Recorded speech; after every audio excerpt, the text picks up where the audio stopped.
I want to invite the chaplain of Untitled School, Reverend Uganda, to come and lead us in a word of prayer.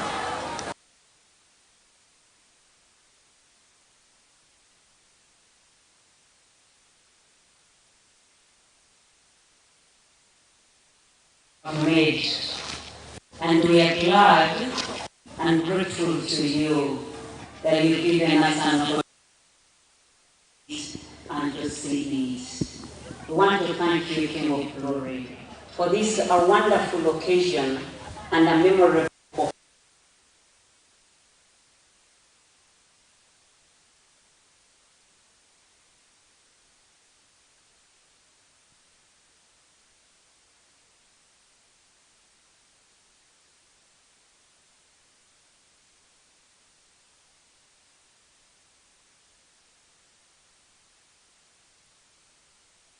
safely to this school. And I want to thank you, King of Glory, for all of us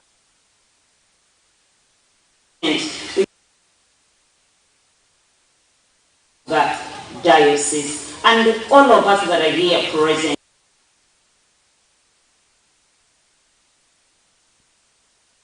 Jesus, as we sit here, your word tells me that where two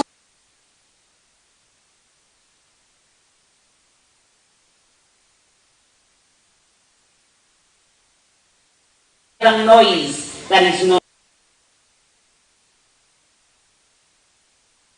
to protecting the culture. If we do so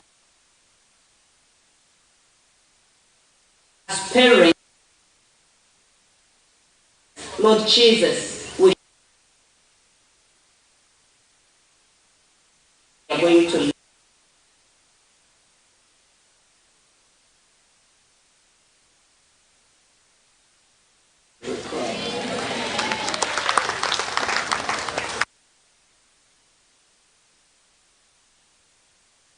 Take your seats, ladies and gentlemen.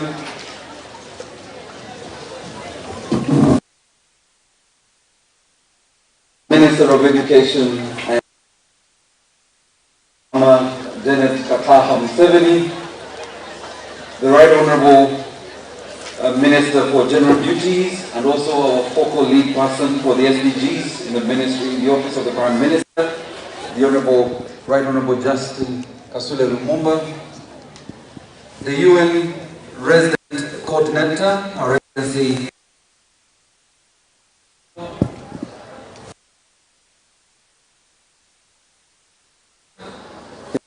Jan Sadek,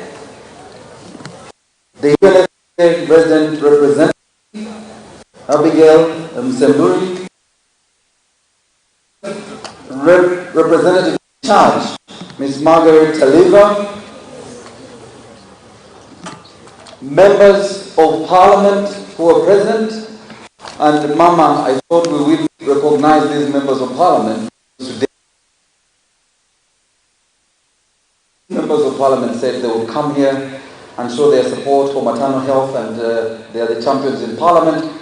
The Honourable Wangolo Jacob, the Honourable Nakonde Sarah, Honourable Soke Robert, and Honorable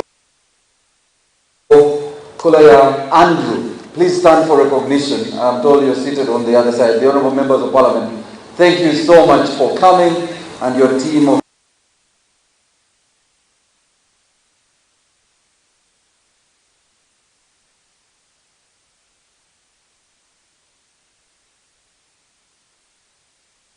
our chief guest is Mary Bishop, Reverend Bishop, former Bishop of Busoga Diocese.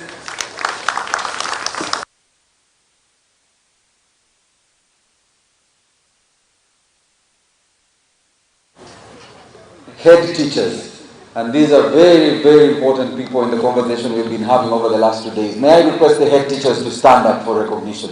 Head teachers representing the 37 schools represented here. I thought the students would also clap for your head teachers, surely. Thank you very much. The teachers who are here representing the 37 schools that are part of this summit, ladies and gentlemen. Our chief guest, it's indeed an honor and a pleasure for us to host you here today for this national campaign to address defilement, child marriage, teenage pregnancy, defilement, and promoting positive parenting. I wanted the children to put their hands together again, and thank you for coming to be part of this conversation. Mama, we are indeed grateful, very grateful for your championing these conversations. Yesterday we had an exciting life skills summit, and I want in a very special way to invite our facilitators. Students, right? We invite the facilitators. Let's recognize them. So allow me, Mama, invite our facilitators, who are, of course, led by none other than Ms. Bisangwa.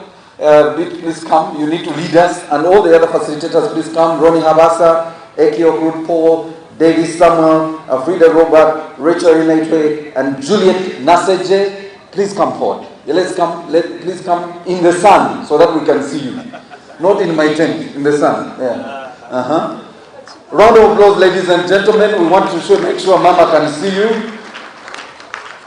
Mama, these facilitators have been with us since yesterday. They arrived in Ginger on Monday, and they've done a great job with the children. Can we put our hands together, ladies and gentlemen, for the facilitators? You know now I'm the boss, right? Someone you can't. Oh, Mama, I was also part of the facilitators. I was also part of. I will also come to the sun. All right. I also wanted a very special way, Mama, to also welcome my co-MC, the Permanent Secretary in the Ministry of Gender, Labour and Social Development, P.S. Agrechibenge, who will be taking over very shortly. So I'll do my protocols and then hand over to him. But Mama, we've had a good conversation with the young girls and boys here at Wanyange Girls School. We had a conversation to present what we have decided on as a team here this afternoon. We looked at media, technology, and the world views, and we are aware that media does influence the perception and minds of our people, and we were keen to educate our young children about the dangers of the new media and social media, but also how they can embrace technology for good. And finally, Mama, we then also looked at setting goals. We helped the young girls and boys in crafting what should be their goals for the next 1 year, 3 years, 5 years, and 8 years. And we have great and exciting stories we will be sharing with you here today. And the young girls and boys will be speaking to you themselves and sharing with you their testimonies this afternoon. So it gives me now great pleasure to invite the headmistress of Wanyange Girls Secondary School, Miss Lasekanacho Deborah, to come and welcome us to her school.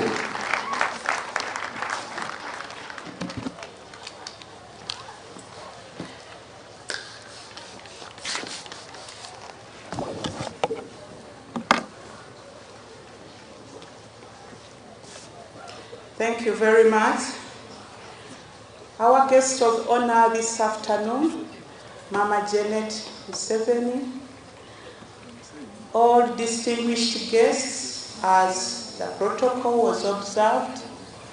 I take this honor and pleasure to welcome you to Wanyange Girls Secondary School, the School for Quality Education. It is my pleasure, Honorable Minister, to welcome you to this great institution. Thank you so much for choosing to be with us this afternoon. It is our dream come true. Mama, you remember, some time back we invited you to come and visit us, and indeed, March 2020, your visit to Wanyange Girls Secondary School was confirmed. Unfortunately, it collided with the COVID lockdown. Our hearts were really down. But you know what? God's timing, you cannot tamper with it. You're finally here, and we are excited to receive you to this great institution. Wanyange Girls Secondary School is a church-founded school, Anglican. It was established in 1960 as a primary school, and in 1967 it became a secondary school. Now, from 1967 up to 1982, we actually did not have a head teacher, but we shared a head teacher with our neighbors, Rusoga College Mwiri. When you look across there, you'll see that other school, our brothers. So eventually, in 1972, we got our own head teacher. Honorable Minister, this school now has a student population of 920. They were a bit more, but with the COVID pandemic, some of our parents lost incomes. So the number of students who returned after the pandemic was slightly less. Honorable Minister Mama, this institution is run by a team of 97 staff, both teaching and non-teaching staff. Unfortunately, only 33 are paid by government. The rest of the 66 teachers and staff are paid by the Board of Governors. It is such a challenge, especially this runaway inflation, to look after this staff, but we know that with your visit here, we are very confident that things are going to turn around, Mama. Thank you so much for coming. Our curriculum, Mama, is rich. We have fully embraced the lower secondary school curriculum. Our school is actually a model school in the implementation of the lower secondary school curriculum in the region and in the country. And indeed, if you had had time to tour the exhibition tent, you'd see the projects which the Senior 1 and Senior 2 students have come up with. Every time they go to class, they get out of class and they are able to put up those projects. In the area of extracurricular, Mama, we also carry out a number of activities here. Patriotism activities in theory and practice. You'll see some of our products here. Debating, sports and games, music, dance and drama, acrobatics. We are one of the few schools in this country, maybe the only girls' school in this country, who are very, very efficiently doing acrobatics.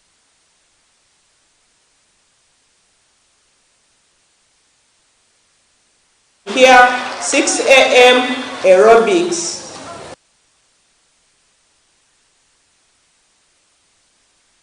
Robotic challenges, science.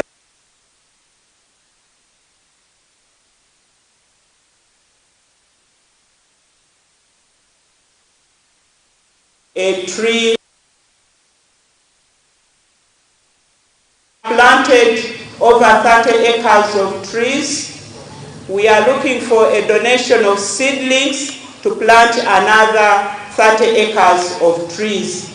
Don't get worried about our land. We are sitting on 103 acres of land. So our forest is now commercial, and we even sell to the neighboring schools firewood. So now that you're here, Mama, I know you have a project to do with tree planting, plenty of land here.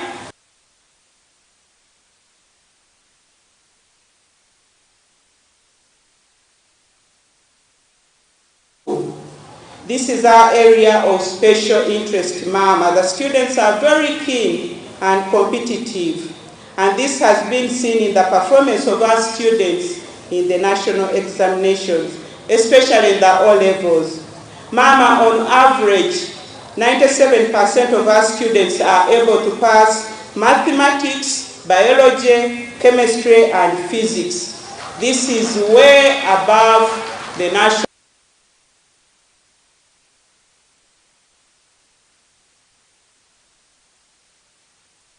The girls are passionate about science, but we have a small challenge because you're here.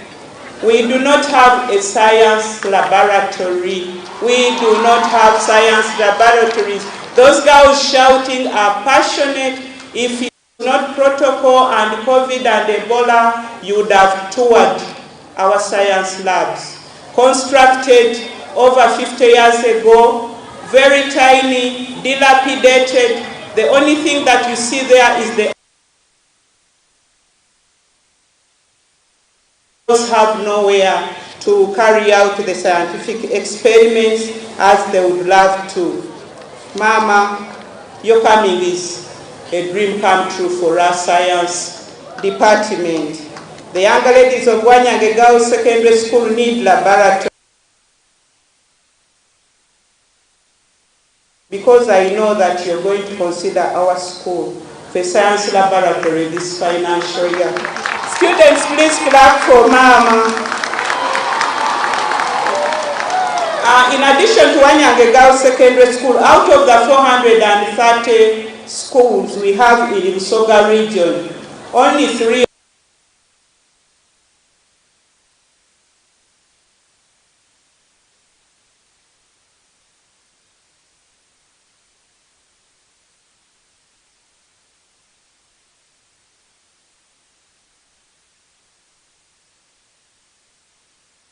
with this kind of facility. About life skills at Wanyange Girls Secondary School, Mama, every student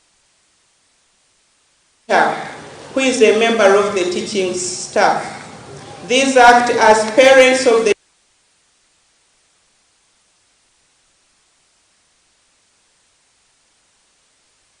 timetable, and this together but this continues on a one-to-one mentoring where children need special attention, and we also have referrals. In case you're the mentor, you're not able to support the young lady, then you refer to a colleague who takes charge. As a school, we are very, very passionate about that every child who is admitted here enjoys school,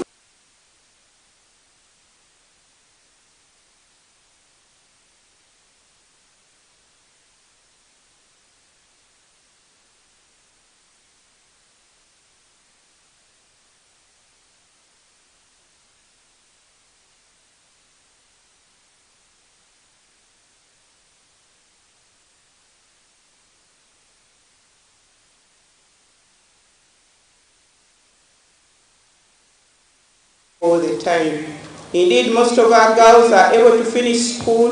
We don't have dropouts from this school because of teenage pregnancy. And this is because of the life.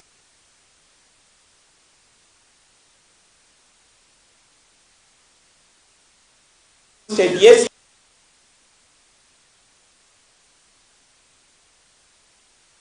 Become peer supporters of the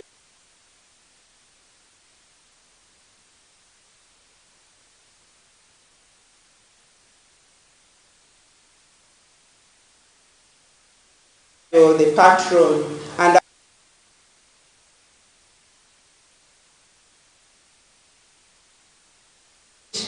to girls out of Wanyange Girls Secondary School. Teenage girls,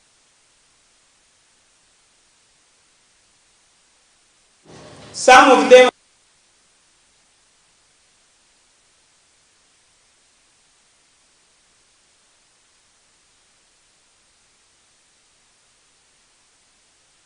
able to get a worthwhile future.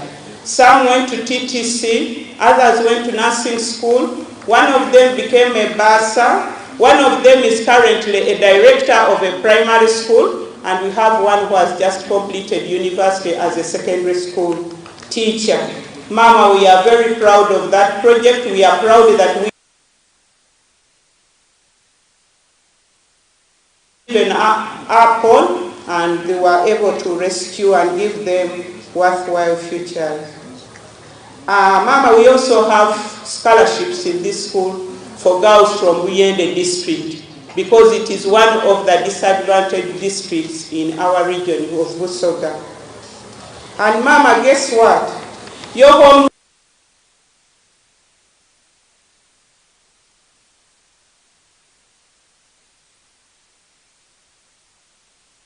Division 2 and even Division 3 in PLE, once they are able to pay our fees. And many of these girls are going out there and becoming women who are adding value to themselves, to their homes, to their communities, and also to our country. Our Board of Governors, maybe you stand up and wave to Mama. The Board of Governors is headed team is there for body. Mama, the alumni of this school, I say from primary to secondary, very many great ladies in this nation have come through Wanyange Girls. The list is long, but the Nabagereka of Uganda, Lady Sylvia, studied here. And Mama, Irene Kauma, your personal assistant. This is her school. No wonder she's able to do for you the great work that she does. We are proud of her, and we are glad that we were able, she passed through our hands. So we have Justice Esther Chisache, we have Justice Elizabeth Alivisa, we have Justice Elizabeth Nahamia, we have Honorable Joyce Abaliwano, who is the Minister of Culture in Owa Chabazinga Bwa Busoga. We have ladies who have been MPs, ministers, RDCs, Honorable Mbeisa, Honorable Estambayo, and even Honorable Betty Kamia was here briefly. She's our old girl. So many, the list is very long. When you have time, you'll go through and you see some of our alumni.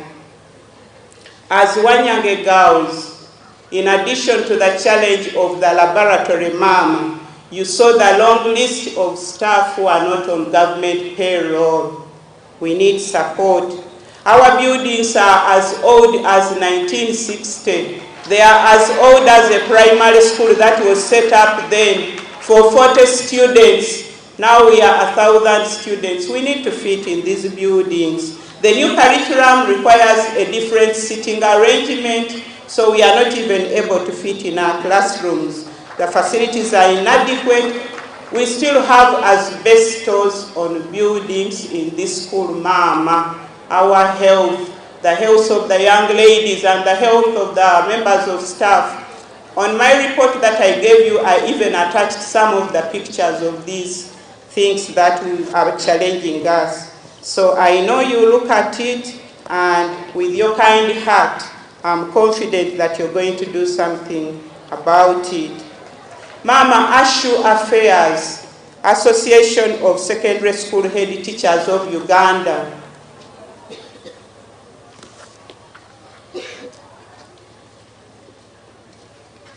ASHU Affairs, Mama, I take the opportunity to welcome you back from Untari School, where you came to be with us, and also to once again, on behalf of the head teachers, thank you for the support towards the construction of our leadership center.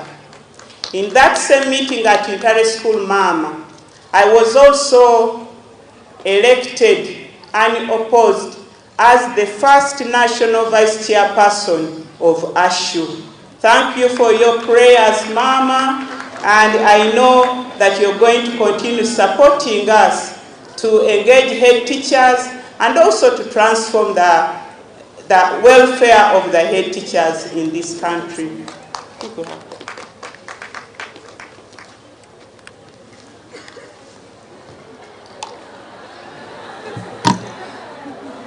Yes, Mama, when you go back, thank for us the President for that huge donation at Intare School.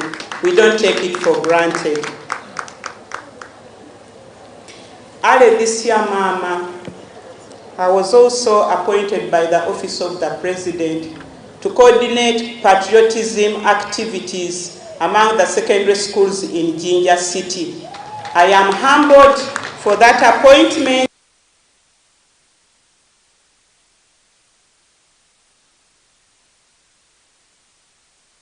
Values and when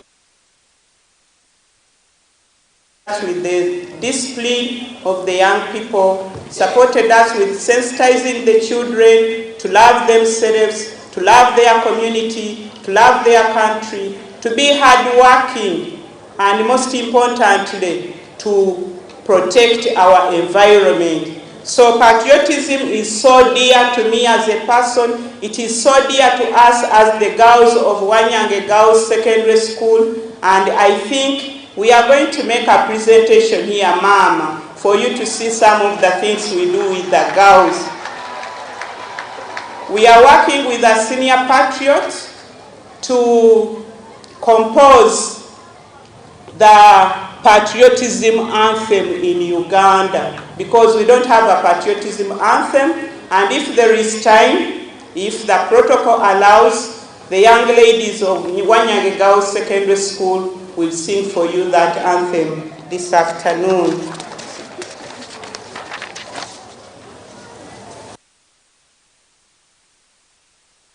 Mama,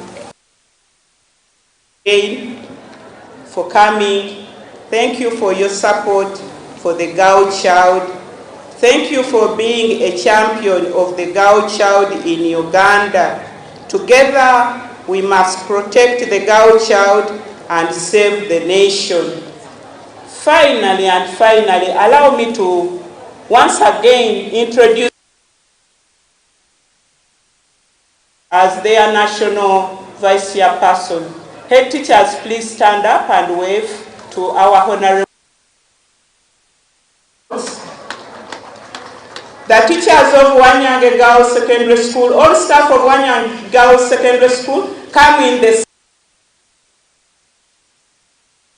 sun. So run in the sun. The members of staff of Wanyange Girls Secondary School, I am proud of you. Mama, those teachers don't go on strike even when other teachers start talking a different language. Those are the members of teaching and non-teaching staff. Mama, you can see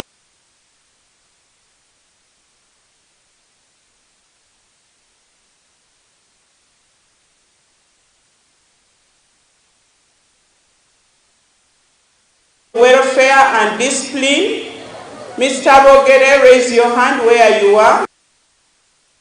Deputy in charge of co-curricular and academics. Please run back. Thank you very much for welcoming Mama. And finally, I want to introduce the students of Wanyange Girls Secondary School to you.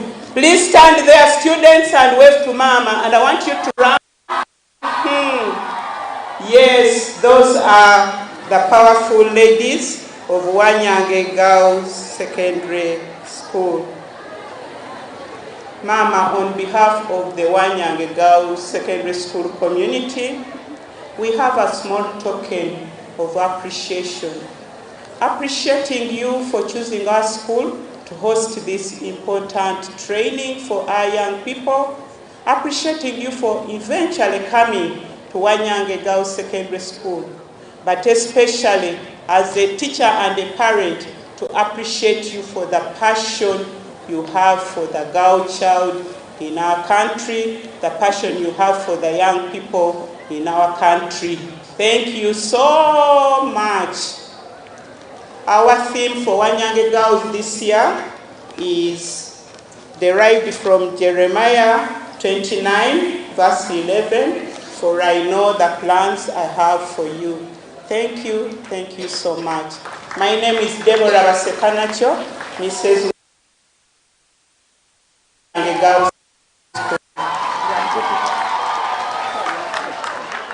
Ladies and gentlemen, a round of applause for the headmistress of Wanyange Girls Secondary School. Can we put our hands together?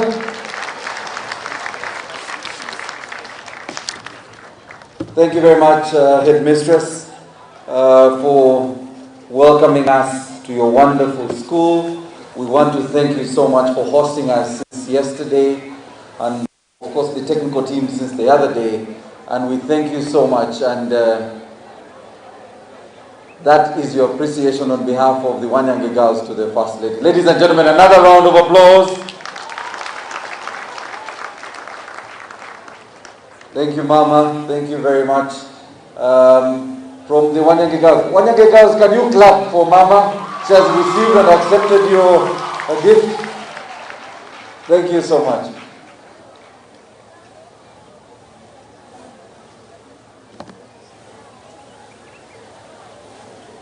All right, sound team, make sure that. I just wanted them to clap for the head teacher. She's a blessing to this school.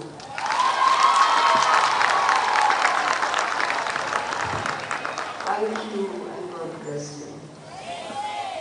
Thank you very much, Mama. Ladies and gentlemen, another round of applause for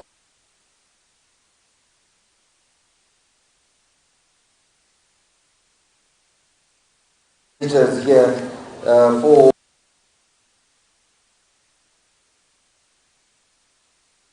pregnancies, child marriage, and promote positive parenting. I want to take the pleasure of inviting, on behalf of the Board of Governors of Wanyange Girls Secondary School,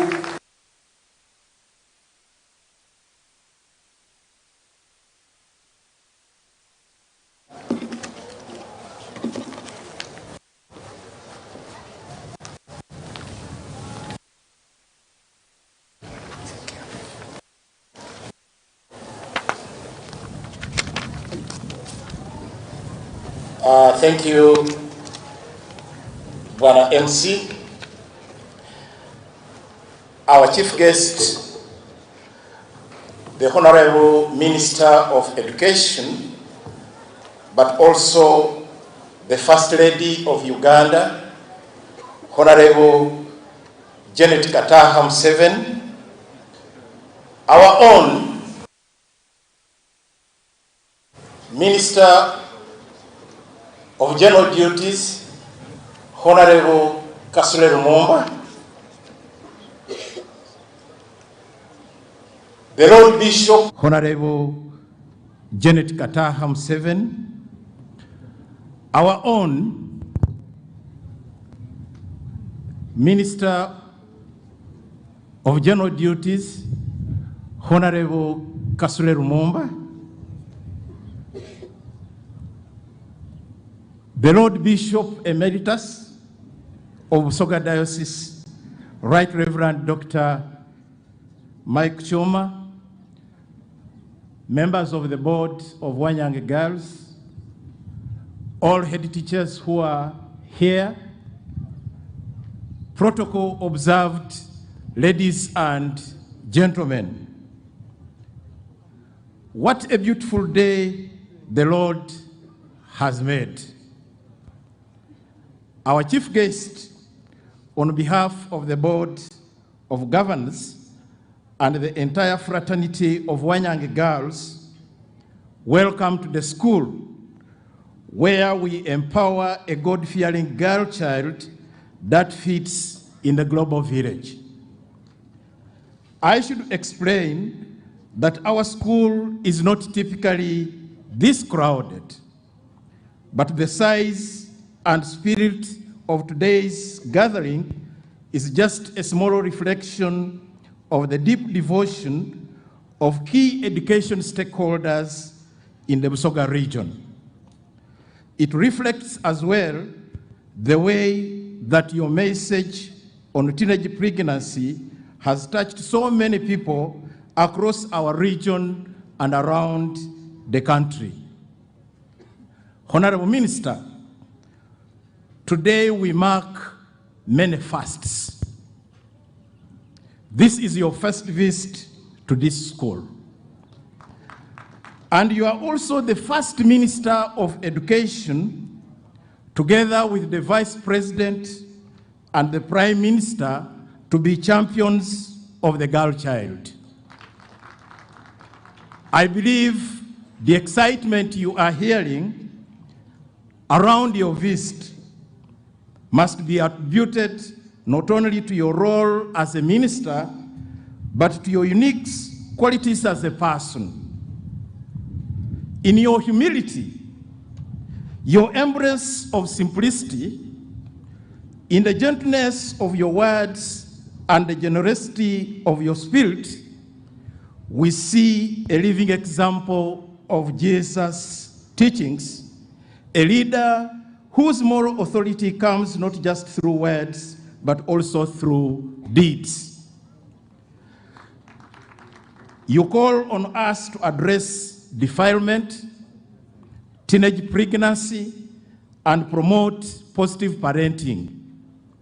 Besides, you remind us on the magnitude of and cost of inaction on teenage pregnancy, the importance of life skills, positive parenting, and the shared responsibilities in prevention and response to teenage pregnancy and motherhood. Honorable Minister, allow me to mention that as a school, we are currently implementing a strategic plan which underpins the school's aspirations to prevent teenage pregnancies amongst our students. Honorable Minister, in your words and deeds, you set a profound moral example. And in these gentle but firm reminders of our obligations to address defilement, child marriages, teenage pregnancy, and promotion of positive parenting, in such dialogues that we are having now in Usoga region, you have started here, you are shaking us out of complacency. All of us may at times experience discomfort when we contemplate the distance between how we lead our daily lives and how we know to be true, what we know to be right. On behalf of the Board of Governors of Wanyang Girls, we pledge that we shall heed your call to never remain on the sidelines of this march of living hope. As a matter of fact, Honorable Minister, we shall continue to nurture our girls in the discipline and instruction of the Lord. We pick this from Ephesians chapter 6, verse 4. For that great gift of hope, Honorable Minister, we thank you and welcome you with joy and gratitude to Wanyang Girls Secondary School. Mama Janet, it would be short-sightedness to me if I don't emphasize the challenges this school is facing as mentioned by the head teacher. The time I have known you,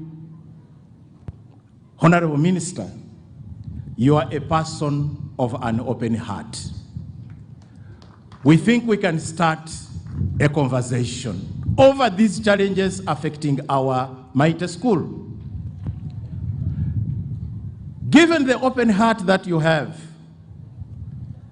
may the gates of Ministry of Education open to have a conversation on the challenges affecting Wanyang girls. May you open your gates and your heart if this team from this mighty school comes to you and we start on a planning process, on a journey on how we can address the challenges affecting this school. Thank you so much, and once again, I welcome you to the mighty school of Wanyang Girls Senior Secondary School. Thank you so much. I am Paul Wanme, the Vice Chairperson of the board and a member of the founding body of this school. Thank you so much.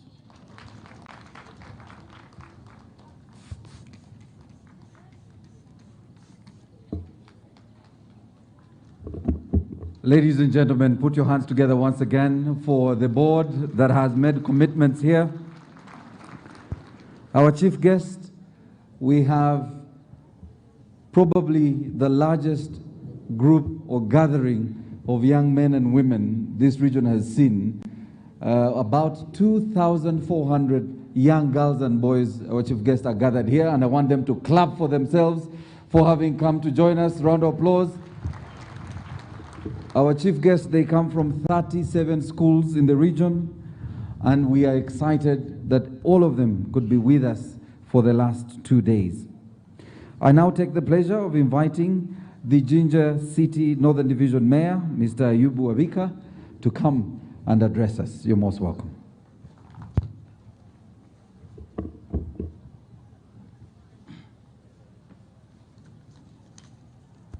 Thank you. Our chief guest, Mama, and the First Lady of this country, Honorable Janet Kataham Seven, welcome to Busoga.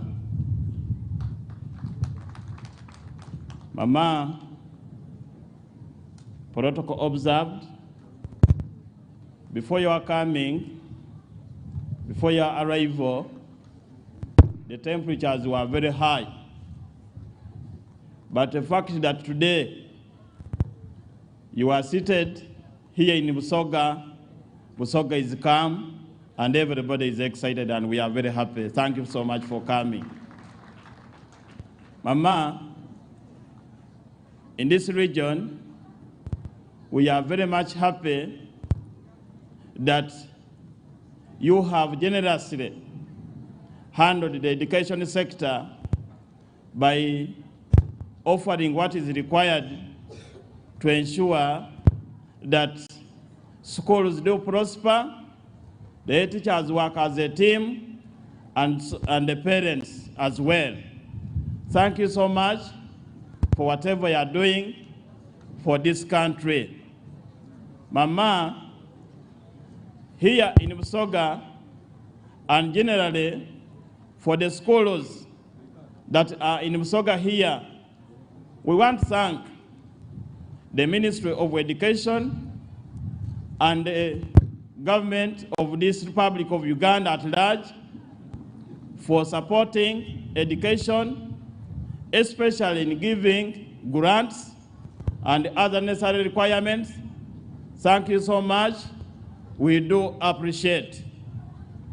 Mama, we also happy that the standards are each day improving, and we are producing quality education. Thanks God to you. Thanks God to you in your office and the teachers here present.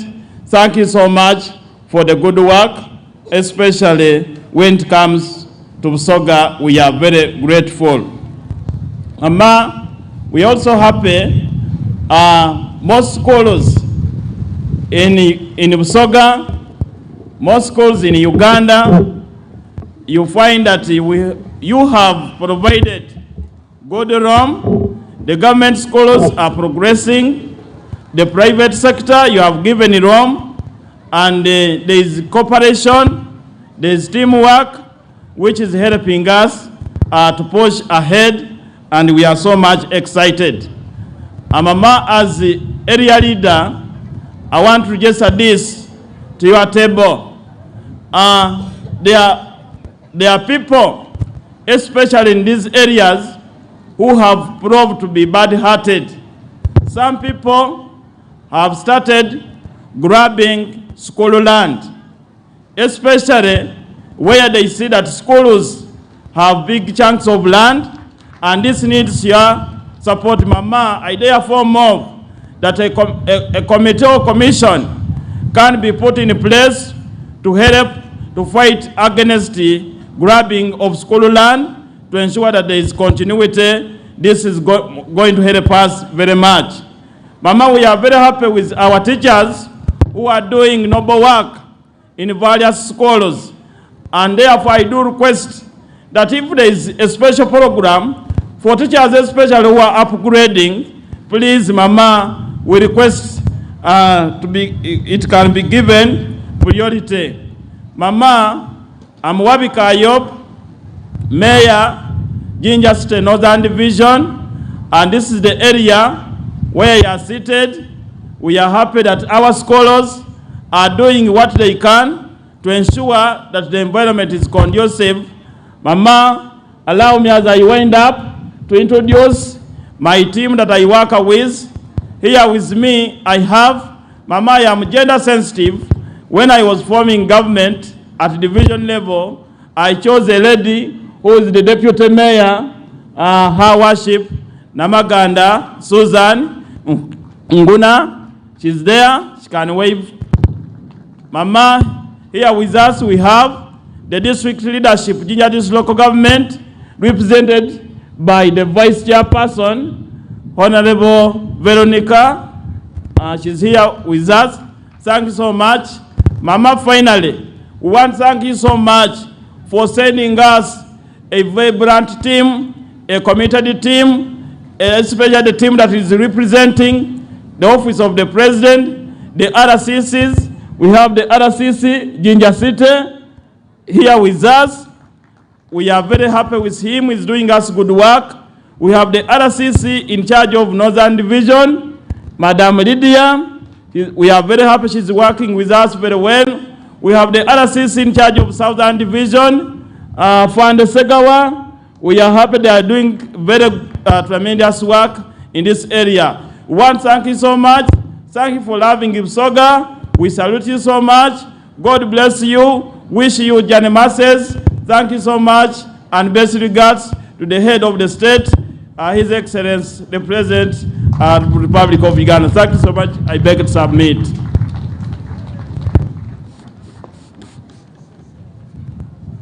Thank you very much, Mayor, for inviting us and welcoming us to your division.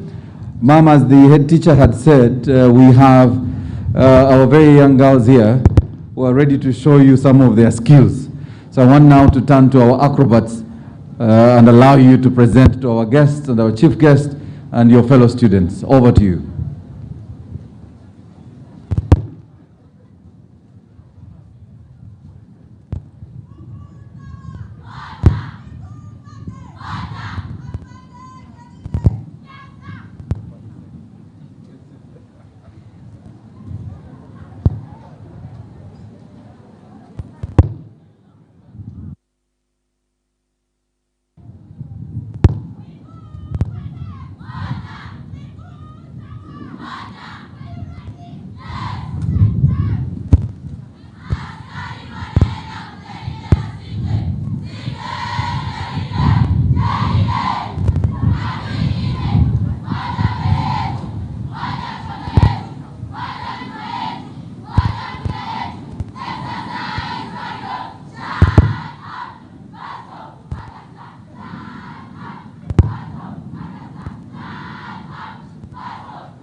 can put your hands together for the girls. Mama, I just got a message that the boys of Busoga College Mwiri and Kira College are now scared of these girls. In fact, for me, what I saw, Mama, was that we are very secure right now as a country. This generation is the next generation that will be joining the UPDF. We are very safe. We are very safe. So we want to thank the girls for the great acrobatics. Mama, we want to quickly move into a presentation and highlights on the campaign activities.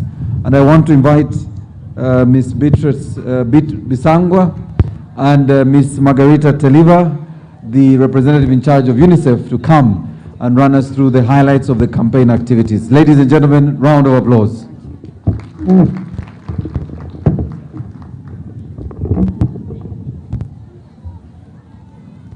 Thank you, Mama. As we wait for my colleague to come, and in the interest of time, I'll be brief. And I'm standing here as a team member of the campaign that is going on in Busoga region. And my colleague will say more about that. I just want to mention, Mama, that yesterday we had a youth summit in this school as assigned by you from 8 o'clock to 5 o'clock.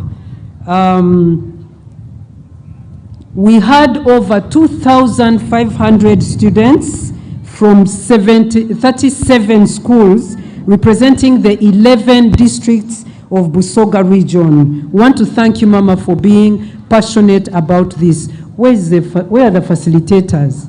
Where are my facilitators? Please come forward. Norman, the group facilitators. We had four groups of over 600 students per group, and each group had 2 facilitators.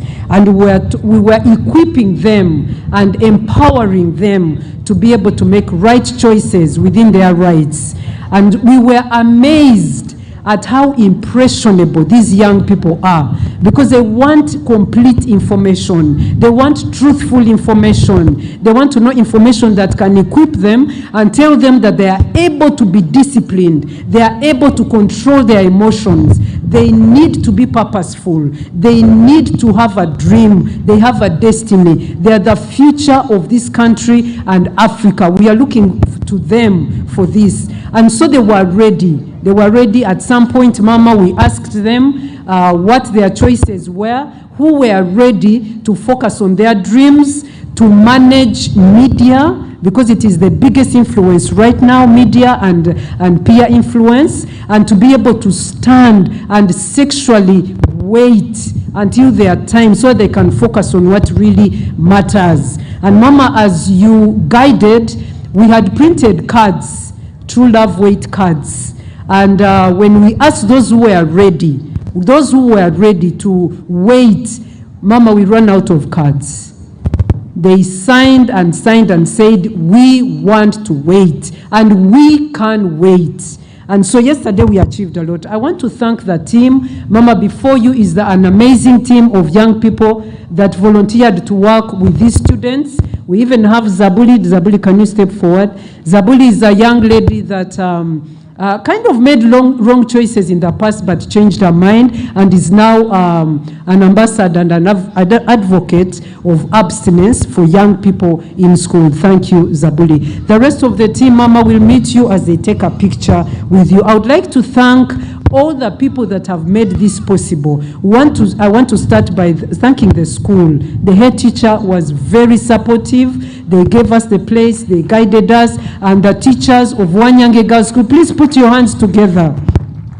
The students of Wanyange were very disciplined, and they also helped us to manage the crowds that were here yesterday. We had the teachers and head teachers from all these 37 schools that were helping us to manage the students and also to teach with them. And Mama, these are teachers that were also expressing some of their concerns and being very grateful for this program. They vowed that they are going to establish clubs in schools that are going to continue so that there is continuity. They also vowed that they are going to give opportunity to those who came to share with the whole school at assemblies, so that others who were not able to come will also benefit from this. We want to thank the ministry officials, Mama from Ministry of Education, Ministry of Gender, Ministry of Health.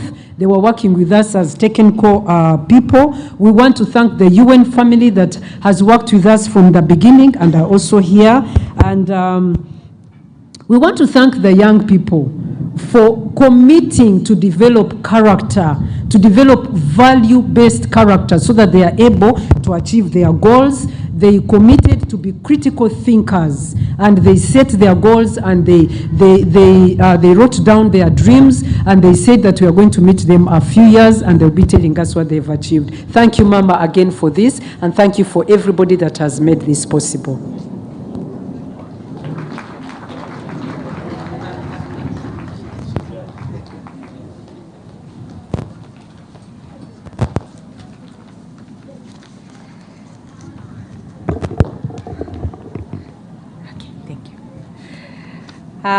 Honorable Mama Janet Kataba Museveni, the First Lady and Minister of Education and Sports. Right Honorable Robina Nabanjo, the Prime Minister of the Republic of Uganda, who is represented by the Honorable Kasule Lumumba, the Minister of General Duties. Your Excellencies, all ministries present, Her Excellency the Resident Coordinator, His Excellency the Ambassador Jon Sarek, Head of the EU Delegation in Uganda, Your Excellencies, all Ambassadors and Head of Delegations present, all protocols observed. Dear ladies and gentlemen, dear children and adolescents and all these young people that are here. The COVID pandemic and the lockdown exposed a lot of vulnerabilities and a lot of issues that are affecting young people in Uganda. We have seen an increase in the defilement, in sexual violence, and ultimately an increase in teenage pregnancies and child marriage. When we see such vulnerabilities impacting the young people, our hearts are sinking, because such girls, when they become pregnant at an early age, there is no future for them. Their future completely changes. They themselves, being children, have to take care of a child. They're dropping out of school. They're stigmatized. So their complete future is ruined. And we were very happy when 3 strong champions, all of them having the girls' well-being at heart, came forward and said no more. Let's protect the girl, let's save the nation. And these are our 3 champions, the Honorable Mama Janet Kataba Museveni, the First Lady and Minister of Education, the Right Honorable Robina Nabanjo, the Prime Minister of the Republic of Uganda, and Her Excellency Major Lupo Jessica, the Vice President of the Republic of Uganda. I have the pleasure to update you, and they launched the campaign 6-7 months ago. And I have the pleasure now to just highlight some of the achievements of that campaign. The UN family, under the leadership of the resident coordinator and with the generous support of the development partners, we took this call for action at heart, and UNFPA, the United Nations Population Fund, and UNICEF, the Agency for Children, we took at heart this call, and we stood to support the government in the implementation of the agenda. The program was focusing on 3 key pillars. On the pillar number 1, linked with preventing the teenage pregnancies, we all, together with the Ministry of Education and with Ministry of Gender, Labor and Social Development, stepped in and promoted life skill education in school, which help to build these core competencies of the children and adolescents, of the girls themselves, and make them more resilient. A new comprehensive life skill toolkit has been developed by the Ministry of Education and will be rolled out in 700 schools this year. Informational education and awareness raising have been led through the community dialogues with media engagement, dialogues with young people, and peer-to-peer campaigns which were led by the adolescents and the girls themselves in districts with high rate of teenage pregnancy. A dissemination of the revised guidelines on prevention and management of teenage pregnancies in and around school has also been supported. These and other measures resulted in the return of more than 1,000 child mothers back to school. On the pillar 2 of the campaign, which was ensuring the provision of services to the teenage pregnant girls and child mothers, we supported the Ministry of Health in the provision of antenatal care services, on human papilloma virus vaccination, and providing iron folic supplementation to prevent anemia. Support, and together with the Ministry of Gender, Labor and Social Development, we increased the management of the cases of sexual exploitation and gender-based violence through capacity building of social workers, which provided support to more than 300 cases of gender-based violence. The provision of the sexual and reproductive health services was boosted, and further advocacy on their importance were facilitated. On the pillar number 3, which was focused on providing support to the babies of teenage mothers, the birth registration of children of teenage mothers has been really supported, and more than 8,000 children received their birth certificates. Health services to newborn babies of teenage mothers, including nutrition and other essential services, were facilitated as well. The parenting program of the Ministry of Gender and Labor and Social Development has been rolled out to ensure that these young mothers at a very tender age, they acquire some very important parenting skills. In addition to all above, we continue to support the generation of evidence, and the study on the cost of inaction and the magnitude of teenage pregnancy led by the United Nations Population Fund was launched, and is one very important piece of evidence which can guide us on how to further address the issue. Your Excellencies, ladies and gentlemen, and dear children, I believe that this program is only the beginning of our action and of our efforts. And I believe that under the leadership of our champions, we will continue this journey with a full commitment and energy, together with all of you, and there is much more to do. We will be together. Thank you so much.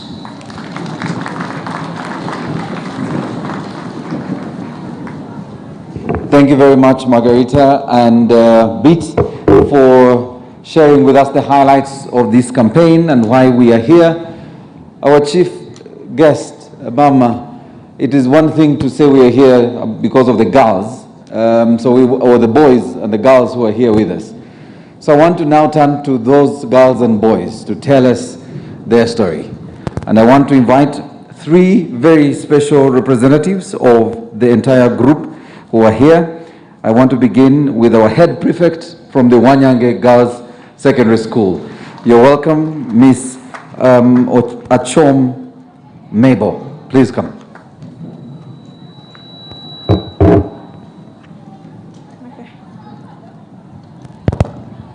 Allow me to ride on the protocol already given.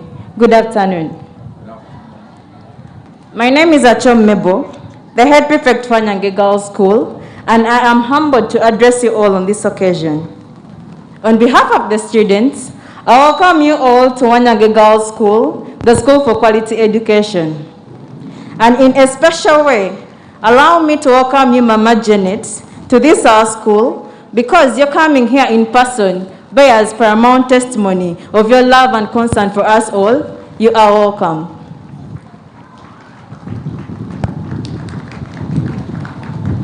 With humility, I extend my sincere appreciation to you, Your Excellency, for never holding back to fight for the youth through the different programs that you support and champion in your capacities. We appreciate and acknowledge your enormous efforts in the fight against teenage pregnancy that has left the future of thousands of young girls bleak as they are forced into early marriages, school dropouts, mental torture, and sometimes death. Reports indicate that over 87,000 young girls in the Usoga region got pregnant between the year 2019 and 2020, with the highest number of teenage mothers recorded in the districts of Luka and Kamuli.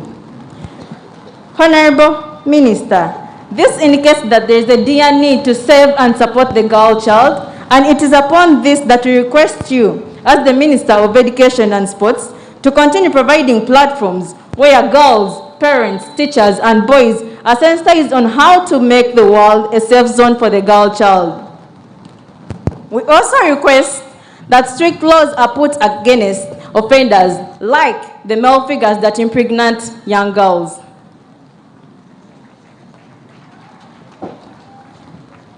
Permit me, in your presence, to appreciate the administration of my school, Wanyange Girls, that has embraced the Save the Girl Child slogan and has taken the liberty to instill commendable virtues in the students through the different school programs like mini assemblies, mentoring sessions, career talks, to mention but a few.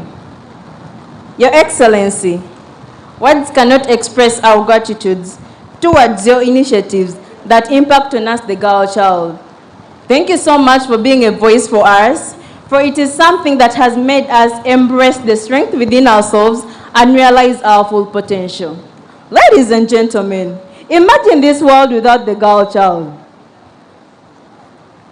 It would be a shame if I did not appreciate the yesterday's youth summit that clarified lots of vague messages that we have been receiving. And yes, I am worth the wait. Thank you so much for listening, for God and my country.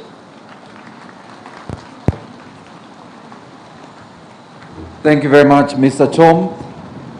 Ladies and gentlemen, please note that the rain is a blessing to this conversation we are having today and a blessing to the campaign. And I want you to ensure that you're still in a safe area. For those of you who are under the rain, please find a way of moving into the tent inside so each and every one of us is safe. I now want to invite Mr. Timothy from Bucoli College to come and address us.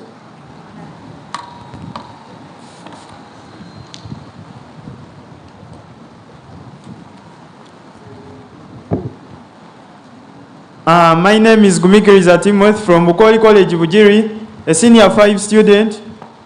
A good afternoon. All protocol observed. I want to be brief, precise, and concise. First and foremost, I want to thank the First Lady,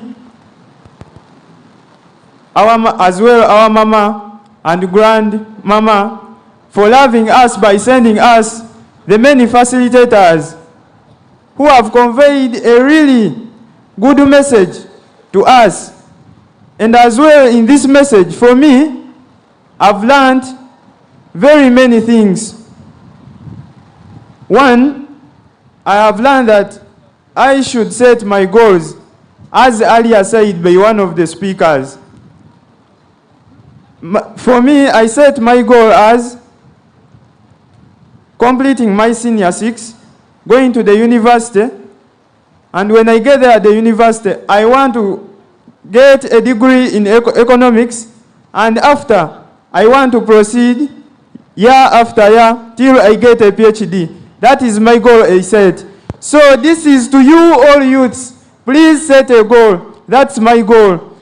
Ask yourself, have you already set a goal? If you have not, please note it as a demand. By today, set a goal. Number 2, I have also learned that I should change my character. As earlier said by one of the speakers,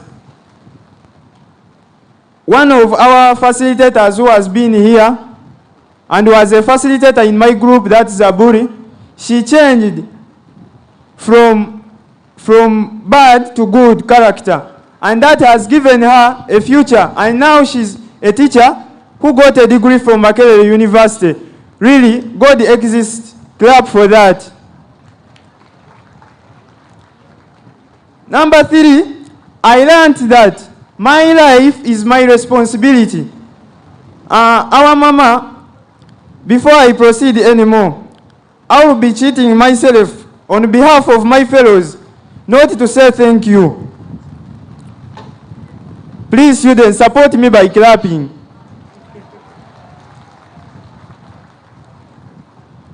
Really, this program is good. And I was on number 3. I have learned that my life is my responsibility. On this matter, I know that I should control my feelings towards these girls. A thunderous hand clap for that. I should control my feelings. And as well, girls, this session has been centered for you. But you should as well learn to control your feelings. When you control your feelings, please, you will go by the goals that you set, and you will achieve them in the future. Number 4, and the most important thing, our mama, the most important thing we learned, let me say thank you again before I proceed, is that true love waits. My fellow students, I said, you try to support me. You remember this yesterday. True love really waits. Let's all go after me. True love really waits. Yeah, that's good. You are showing a good vibe to our mama. And on that matter, therefore, I decided that with all my heart, my soul, and my body, I will abstain from sex until I get married. I am a penning, and this covenant that I made is with this card, as earlier said by one of the speakers. I gave in my soul, my body, and my heart in this covenant. I will be mentored by my father. He's the one I'm going to give this covenant. So whoever signed this covenant, please get a mentor. My father will be my mentor. You get? So you need to also get one mentor. Number 4, I also learned that previously we have been getting conflicting messages from different people all over the country, from our villages, where we stay, even in school, since we come from different places. I learned that one of the conflicting messages is sex is a right. That is a very conflicting message. I didn't know till I had a lesson yesterday which educated me that sex is not a right. You get? It is not a right at this age. Another one is, they used to also tell us that when you have sex when standing, that you can't get pregnant, really. But it was yesterday when I got really that knowledge that no, really no. I'm speaking this with confidence because I don't have a girlfriend. Clap for me. Let's continue. Number 6, our mama, I'm requesting you that since this time, let me call it an expo, it has been in Busoga, Jinja district. I'm requesting you to take it to other regions like the north, because it is also bad love. The north, then even the west, the south, even the central. And the next time it comes to Busoga, I'm requesting you, our mama, that it comes to Bukoli College Bujiri, the mighty school. It also has a wide compound which can accommodate all of this. Then, this has been centered for majorly the girls. But our mama, I really want to thank you. You have hit 2 birds using 1 stone. The boys have also benefited from this. They have come from different schools. I've seen it was Jiko, Jinja College, then Muiri. They are all single schools. So you have hit 2 birds using 1 stone. The boys have benefited, and the girls who were mainly centered for this have also benefited. Then finally, I want to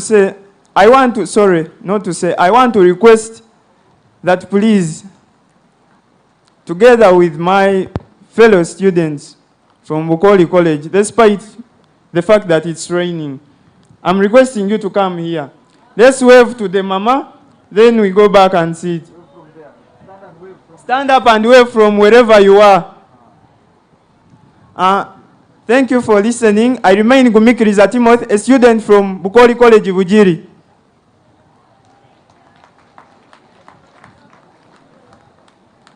Thank you very much, Timothy. Mama, our final testimony from the students is from a special needs child, and he's with Iganga Secondary School, among the children that are taken care of in that school, which is one of the few schools that do take in special needs interest children. Mama, this is Emma Pande.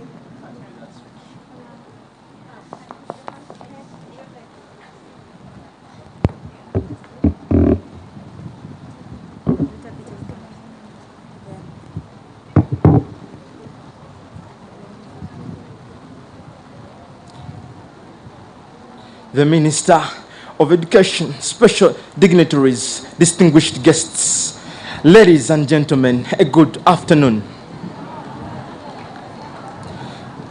My name is Pande Emmanuel, a student, an SNE student from Iganga Secondary School, headed by Madame Nakaziba Monique.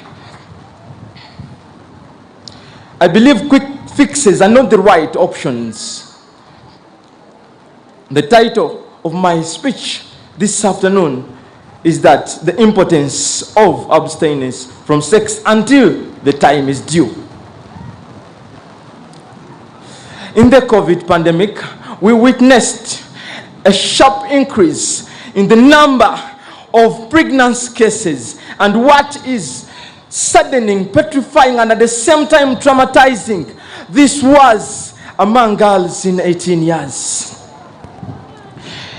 Either by agements or unshameful men. However, some were arrested and put in prison. But family, I will tell you this, that this left the girls who were pregnant in despair and were worried of what would be next. But our mother, the minister, let them go to school. I thank the minister for that. With great empathy, sympathy, and intimate love, she later has organized a session to teach us on what we should do now and leave the futures, things for the future. This session has made us aware of what we did not know. Just like Martin Meadows, one of the famous writers, remarked that we have the strength, but not all of us have discovered it. But with this session, the program that we just had yesterday, the Youth Summit, it has enabled us to know what we didn't know. And that saying is now just a myth. Just like the old saying goes, age is wisdom. Our mother, the minister, has indeed demonstrated this by choosing the right facilitators to do the life-changing job that has not left us the same. My fellow students can bear me witness. True love awaits was the statement that wrapped up almost everything. Just as patience is a form of wisdom, one of the great presidents of the United States of America once remarked, I believe waiting to have love at the right time and sex in its right future is just the right way to go. Before I draw to my conclusion this afternoon, we can abstain from sex and have it in marriage by only closing our legs and opening our books, because the only safe sex now for the youth here is abstinence. Let's avoid illnesses like AIDS, avoidable regrets out of premarital sex, and take the bull by the horns. I believe we can make it. Patience pays, but it pains. In conclusion, I believe we are able and we can make it for God and my country.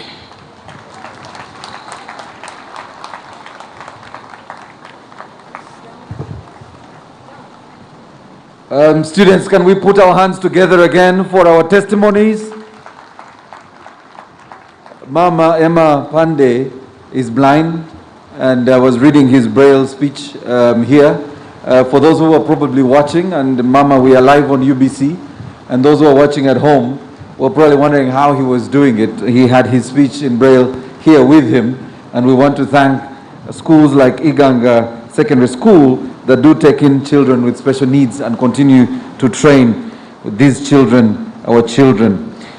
May I take the pleasure of inviting a young woman, a former teenage mother, and now a peer educator, who is with the Trailblazer Mentoring Foundation, Miss Joyce Atimangu, to also come and share her testimony. Round of applause, ladies and gentlemen.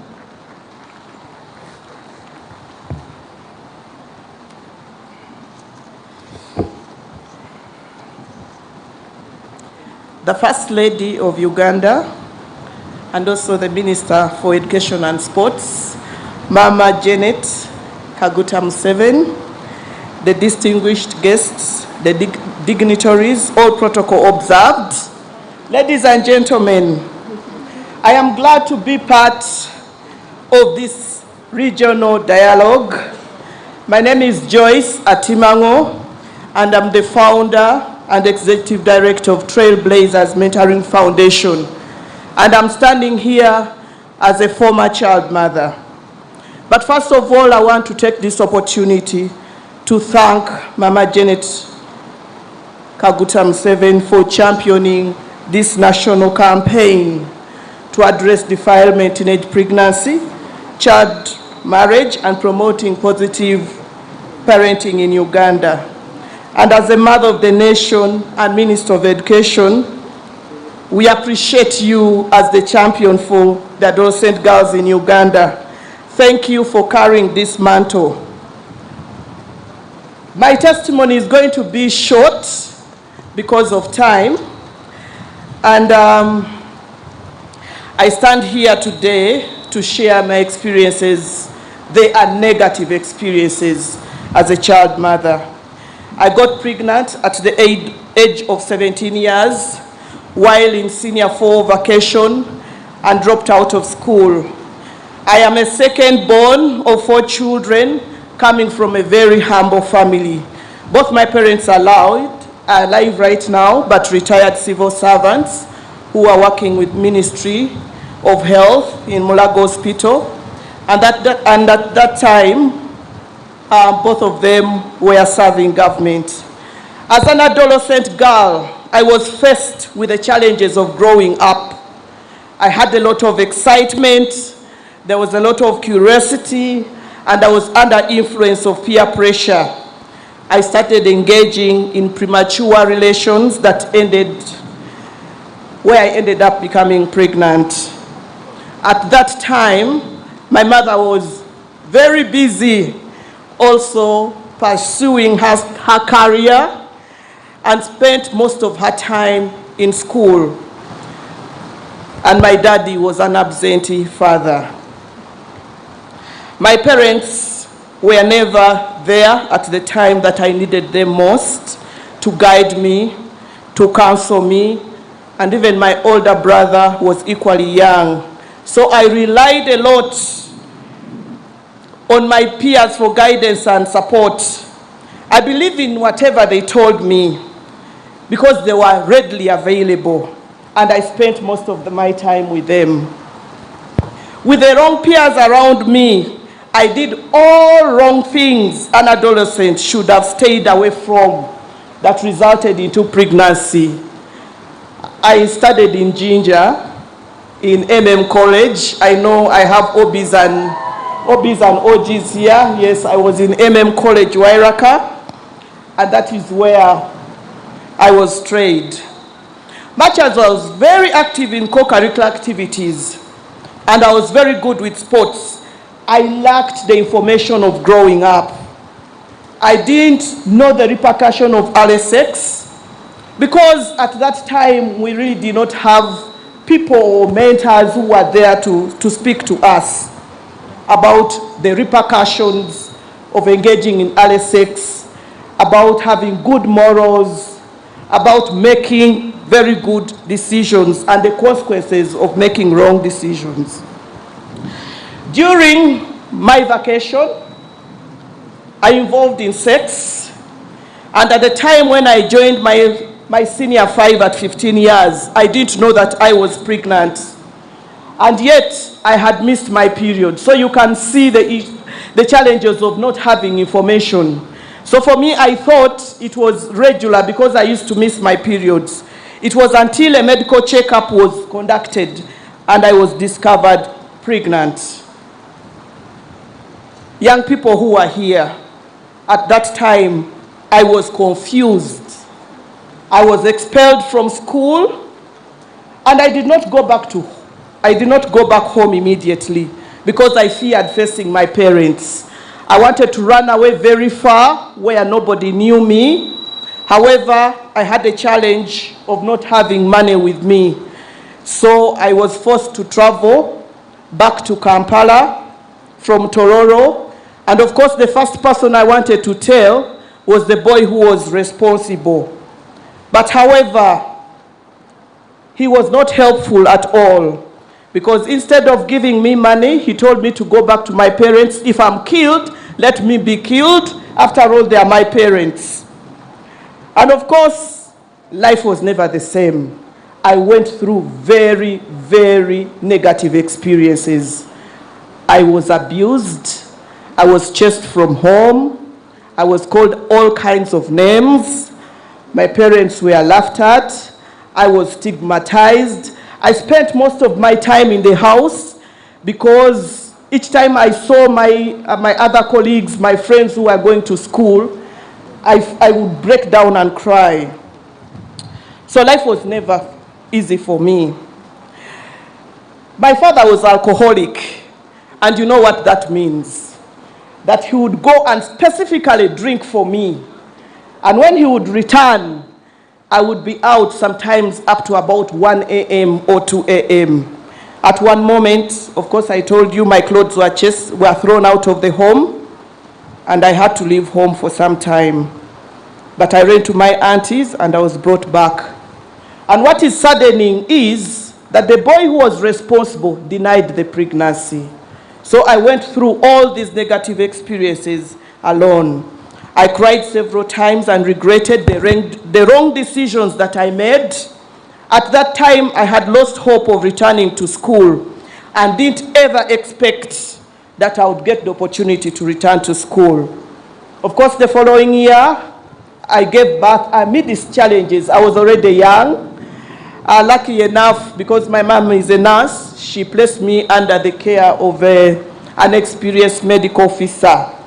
And I want to really appreciate the Ministry of Education and Sports, because there was a lady who was a friend to my auntie, who at that time was told about my plight. She came and met my mother and told my mother about a second chance. I am so happy that my mother followed the advice, and when my baby was 3 months old, I was given an opportunity to go back to school.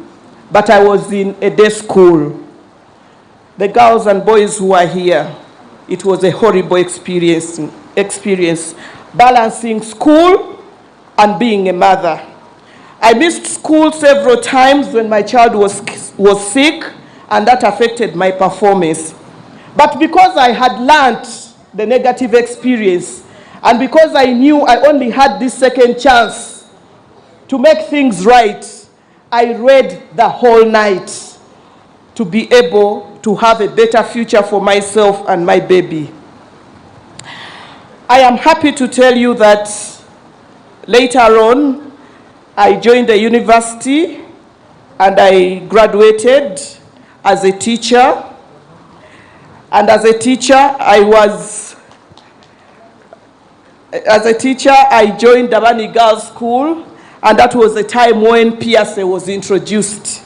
I am so happy that I took on the opportunity of becoming a club patron.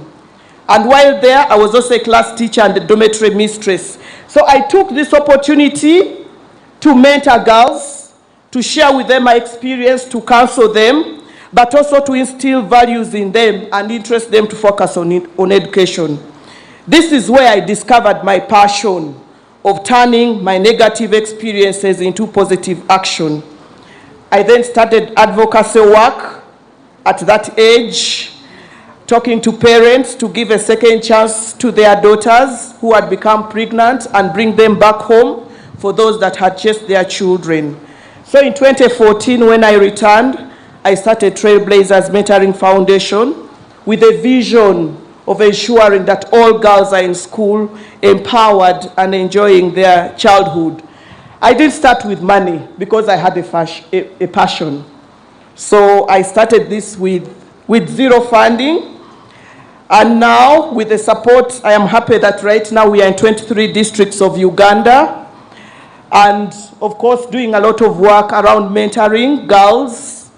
We have been working in 536 primary and secondary schools with funding from UNICEF. I want to really appreciate the development partners, UNICEF, Uganda, Irish Aid, and Plan International, and of course, Government of Uganda.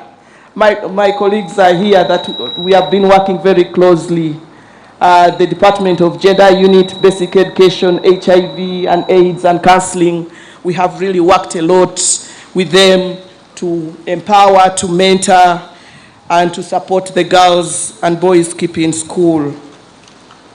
My message for you today is, I want to leave you 3 messages, most important messages. That one, education is critical. Let us focus on education. Let us focus in being in school. Number 2, values, and values. Listen to what the teachers tell you. Please, you have now been empowered with life skills. Let us be able to make the rightful decisions. Let us not forget God. I am happy to God for giving me a second chance. These days, whenever I do the mentorship, I really emphasize the power of being God-fearing. We have so far returned over 10,000 children, and Mama, I'm happy to share with you that with support of UNICEF, Uganda, and also working closely with government, this campaign is being rolled out in Karamoja, and it is being led by the children themselves. We launched this campaign 3 months ago at the lowest level. It is the children that are creating awareness in the community through what we call the peer-to-peer, Go Back to School Plus campaign. And I'm happy to share with you that they have so far returned about 256 girls, especially the child mothers, back to school. As I conclude, my commitment is to continuously work with government to support re-enrollment and to mentor all boys and girls, but also to skill, especially the pregnant girls and child mothers, to reduce their vulnerability. Ladies and gentlemen, the onus is upon us who are here to ensure that we protect the girl and save the nation for God and my country.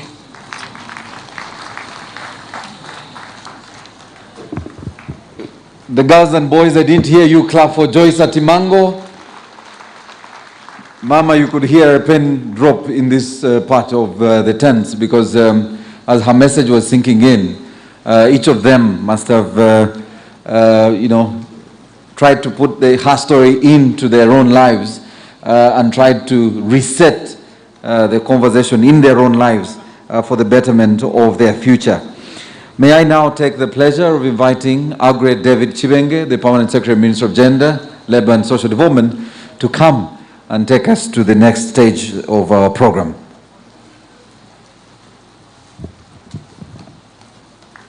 Thank you, Mr. Mugisha. Mama, the First Lady, all of you are distinguished ladies and gentlemen. In the interest of time, I too will ride on the protocol that we have been working with since we started. I want to join everybody in welcoming Mama here today. In this last segment of our interaction, we've had to cut out a bit, and I wanted to start, Mama, by apologizing to the high-level panel discussants, the moderator, Susan, and the panelists. We are doing extremely badly in terms of time, and we thought if we regain, we'll get back to the panel. But for now, I would like to invite an old girl of this school, Wanyange Girls' School, by the names Irene Kauma. I have a lot of things I would say about this wonderful person called Irene Kauma, but I know her as a life skills facilitator, a good communicator, a counselor of young and old, and Irene will come and give a testimony as a former student of this school. Mama, lest Irene whispers to you, Irene studied in this school with my wife, and I'm also a beneficiary of the good nurturing and the fruits of this school. Irene, please step forward and give your testimony.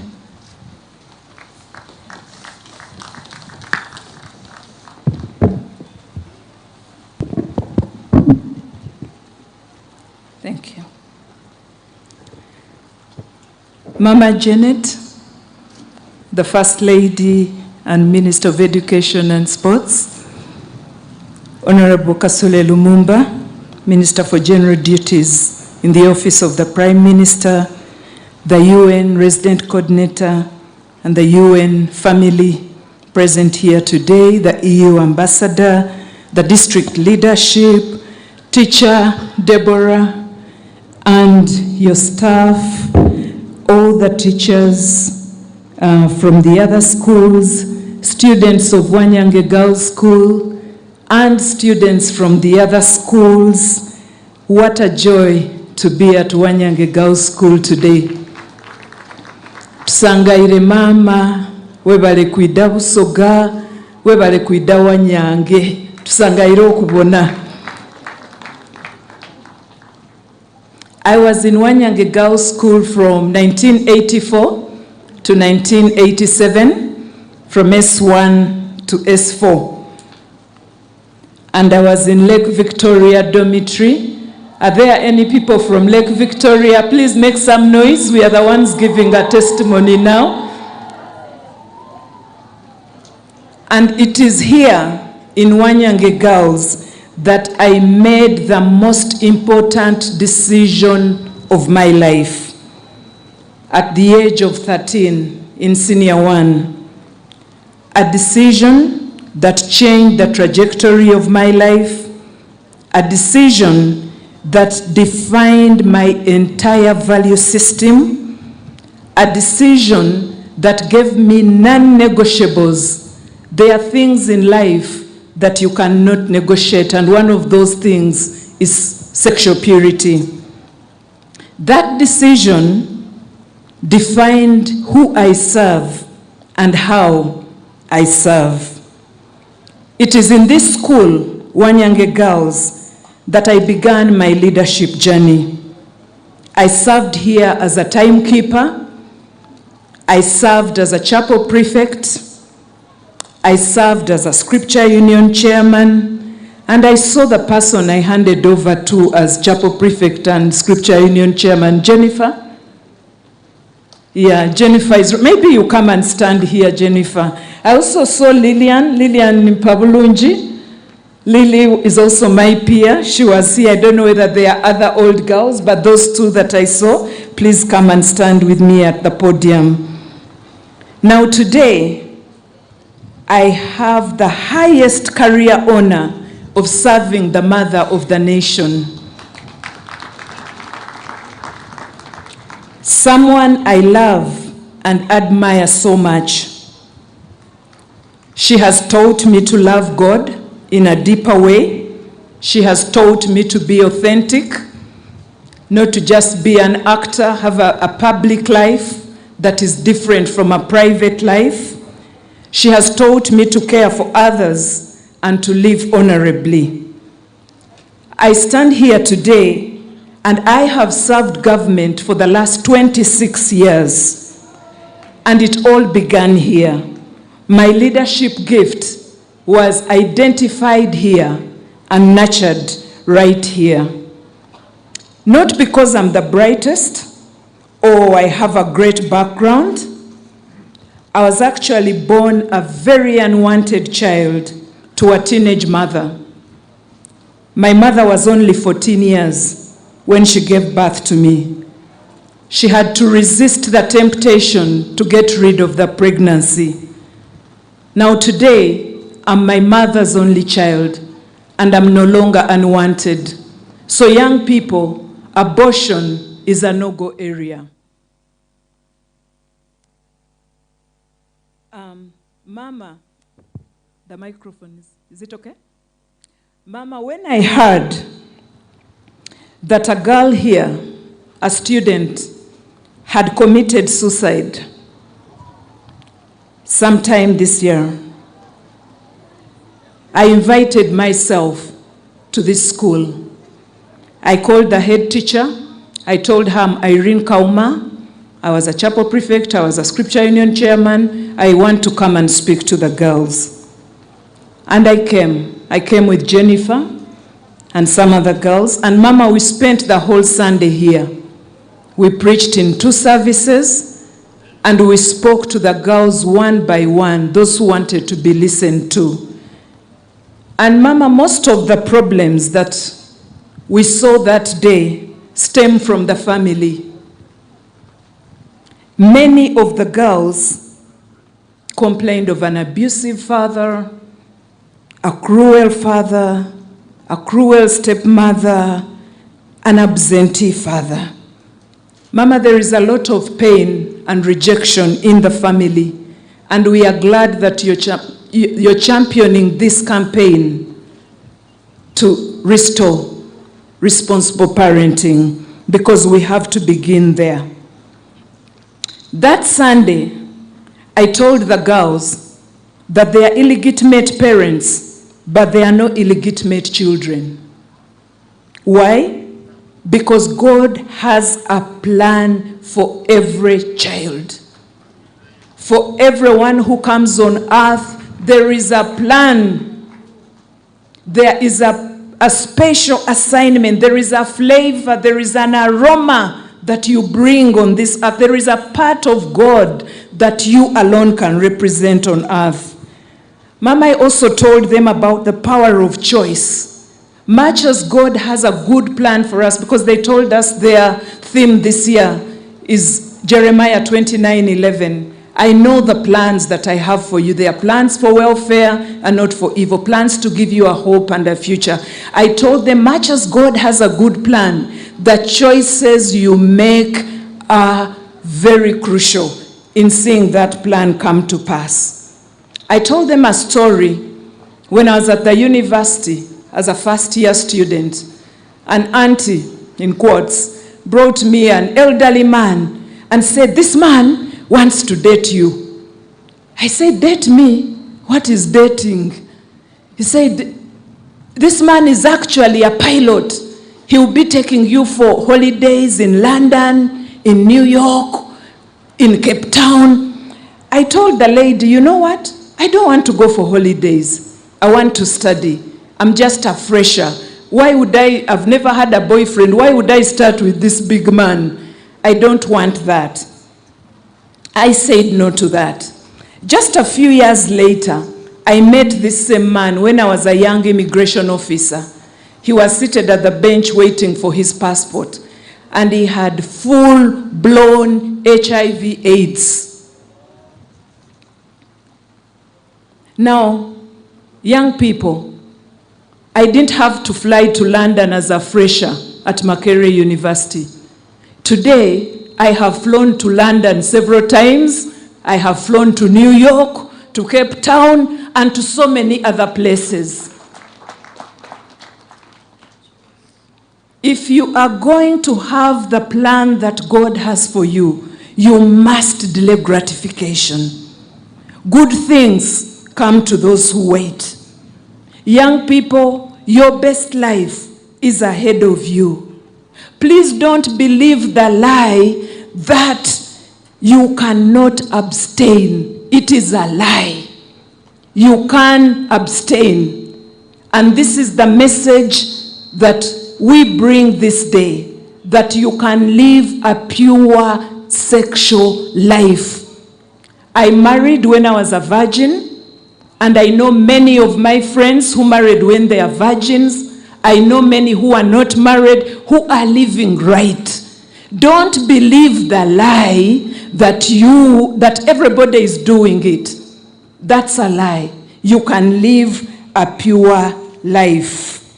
In conclusion, I want to thank you, Teacher Deborah, for hosting. I want to thank UNICEF and UNFPA and the UN family. Thank you, BEAT and the team, for this great campaign and for bringing it to this great school. And Mama, thank you so much for taking the road that is less traveled.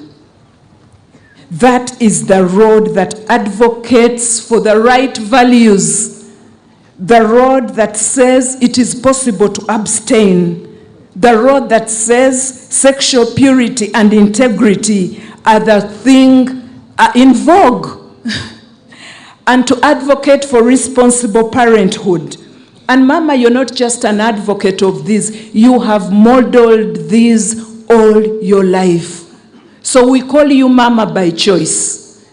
We call you Mama because you have modeled what a mother should model to us. And you've done this consistently. Friends, the only medicine to the vices of teenage pregnancy is bringing God back in our schools. We must bring God back to take the center place in our schools. Most of these are church-founded schools. Most of us today are products of Scripture Union. I want to appeal to the head teachers here and the teachers. Please revive Scripture Union in every school. Scripture Union will do the work for you. We are products of Scripture Union. We learned the values there. We learned to lead from Scripture Union. And the only thing that will help us is if we bring these values back. The Word of God is very clear. It says righteousness exalts a nation, but sin is a reproach to any people. It is righteousness that will exalt us as a nation, not more money, not more programs. It is righteousness, and that is embedded in the values. I want to thank you so much for listening to me and here with me. Because of time, they can't speak, but there is Jennifer Sambaga and Lillian Mpabulunji. We used to call her Lire, and we used to call Lake Victoria Leke. So members of Leke, give me a shout again. Thank you very much for listening to me, and God bless you.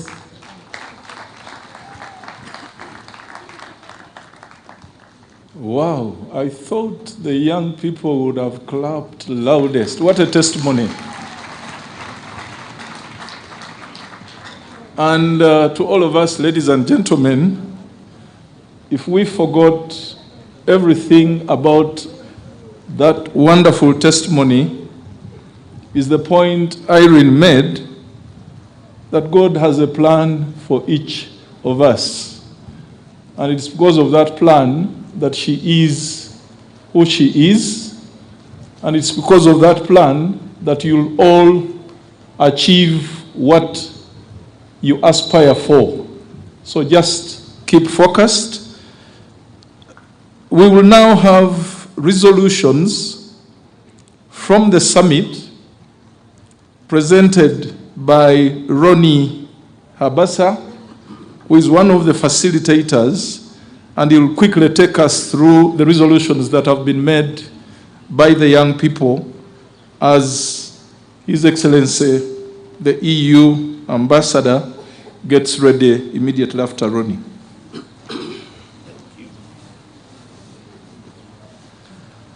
Good evening, everyone, and good evening to Mama. Ronnie Avasa is my name, and the last time I had the awesome privilege, Mama, of being in your presence was at the last summit that we had. And that summit was, I think, at Mengo SS. And I don't know if you remember, but that time I shared about the True Love Waits cards that you had championed many years ago when I was still a teenager. And I dare to say that those cards that we signed kept us in the straight and narrow path. So you can imagine my delight when Auntie Beat invited us again for this particular summit. And I found that the True Love Waits cards had been brought back to life. And I want to hear from the students. True love does what? Come on, say it with some gas, say it with some vibe. True love does what? And on behalf of the girls and on behalf of the boys, I'm going to invite two students just to share their own experience, because we gave them these cards and they did not sign them out of coercion, out of persuasion, but out of their own decision based on the information that we had shared with them. And so I'm going to invite Shamim, one of our students, to come first and just share her experience and why she decided to sign this particular card. Let's put our hands together for Shamim and show her some love.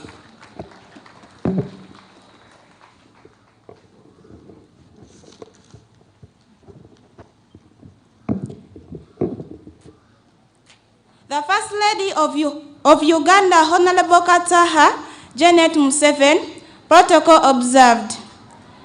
I am Balungi Smaya, Form 3 at Bukoyo Senior Secondary School in Uganda, and I am also the deputy head girl of that school. Good afternoon. I am very humbled and honored to stand before you on behalf of the girls here. In yesterday's session, I learned that girls are not a weak sex. I mean, in the part of sexuality, where I learned that girls are not a weak sex. You see, one day, a man asked me, "What do you want to be when you grow up?" I answered, "I want to be an engineer." So he told me, "What? Girls, who said women can be engineers?" I started doubting myself. But from yesterday, I got the courage and I have decided that come what may, I must become an engineer and as successful as you, Mama. In addition to sexuality, I learned about choice making, and due to this, I have decided to put an end to my current relationship.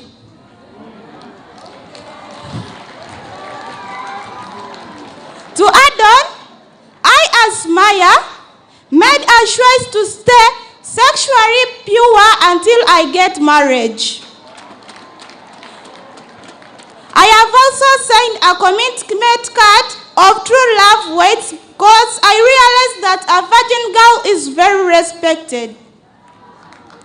I also want to focus on my studies by not involving in other relationships, so I signed the card as a commitment. At this juncture, let me request all the girls to stand firmly and read this pledge of commitment to stay sexually pure. So please, the girls, stand up. We'll ask all the girls who made the bold decision to sign that card to get out your cards, and Sumaya is just going to guide you, but you're going to read together with her. All right. True love waits.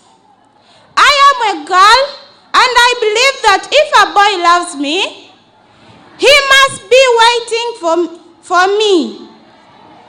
Therefore, I made a commitment to God, myself, my parents, my future mate, and my future children to stay sexually pure until the day I give myself only to my marriage partner in a covenant marriage relationship.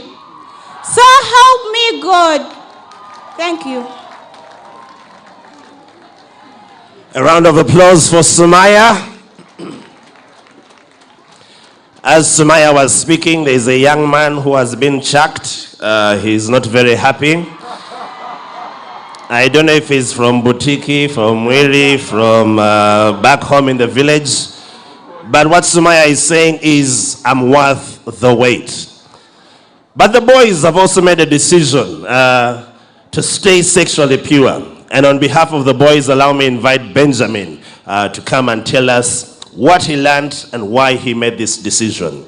After that, I'm going to ask all of you who have your cards. We are going to boldly come out. I know it's drizzling a bit, but we'll come out and just wave those cards as a sign of pride and as a sign of a decision that you have made. Let's put our hands together for Benjamin. Yes, thank you. Our mama, the First Lady of Uganda, distinguished guests, protocol observed. A good afternoon to you all. I'm Kadai Benjamin, a senior 5 student, head prefect, Busoga High School. Yesterday, we looked at 3 themes. That is purpose, where we learned that we are important for we are fearfully and wonderfully created by God. And choice, what you choose today determines your future. And then sexuality. We committed ourselves to stay sexually pure until the right day comes.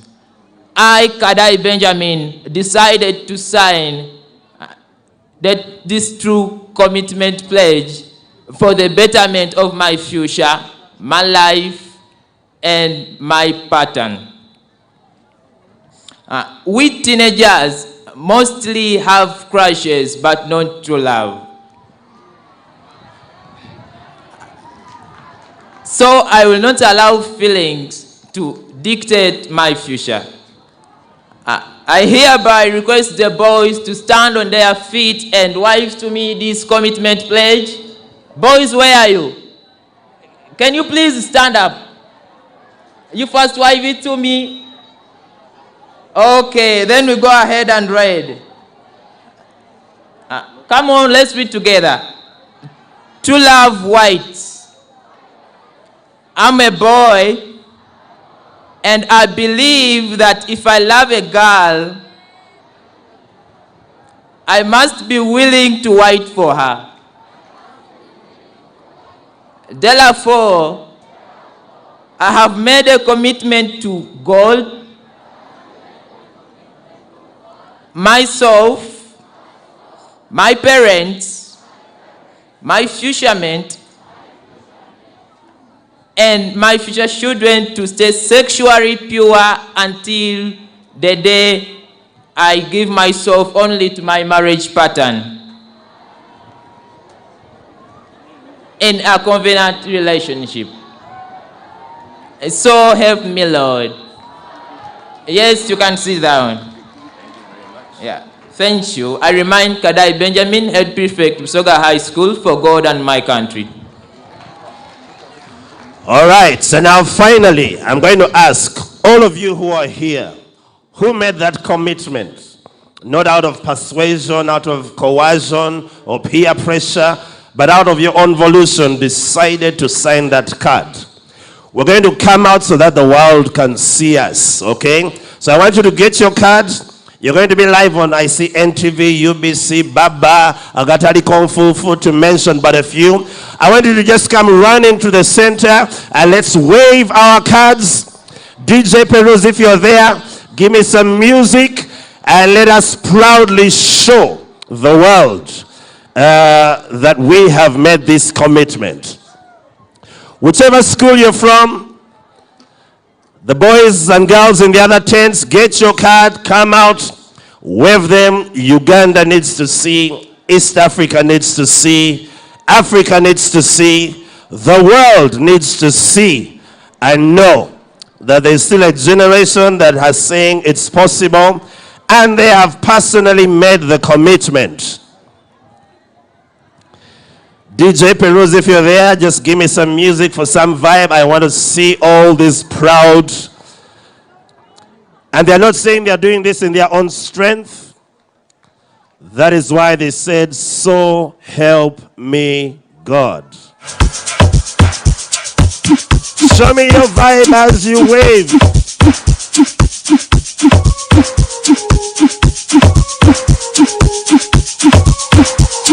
I can see Mama waving back with pride on her face. I need to let you know that Mama personally dedicated the word of that pledge card that you are holding. Come on, parents, that's the way. Let's celebrate. These young people have met.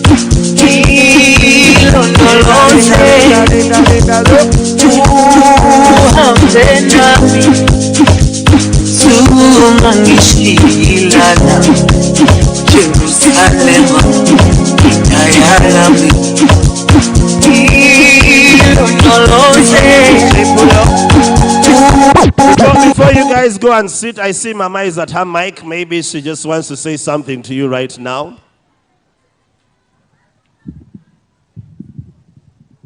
I just want to say that you have made my day. Thank you so much. And God is looking at you, and God is happy to see you. And just know, those cards you have to keep. On that day of your marriage ceremony, that's the card you hand over to your marriage partner, so that they may know that you have been pure throughout your young life and they can trust you through the marriage. And God is happy today. Thank you and God bless you. Thank you, thank you, thank you. DJ, you can give it to them. These people are pledging to walk in purity. May God indeed be your support. Thank you.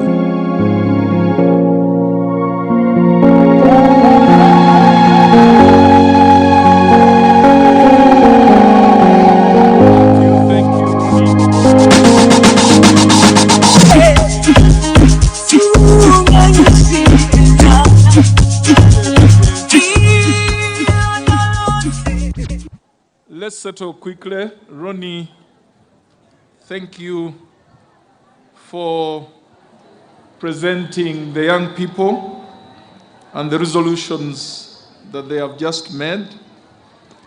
I would like, at this juncture, to invite His Excellency, the EU Head of Delegation to Uganda, Ambassador Ian Sadiq, to come and make his remarks. Thank you, Master of Ceremony. Thank you, Permanent Secretary. After this outburst of energy, I feel somewhat stiff, but I will now give my remarks.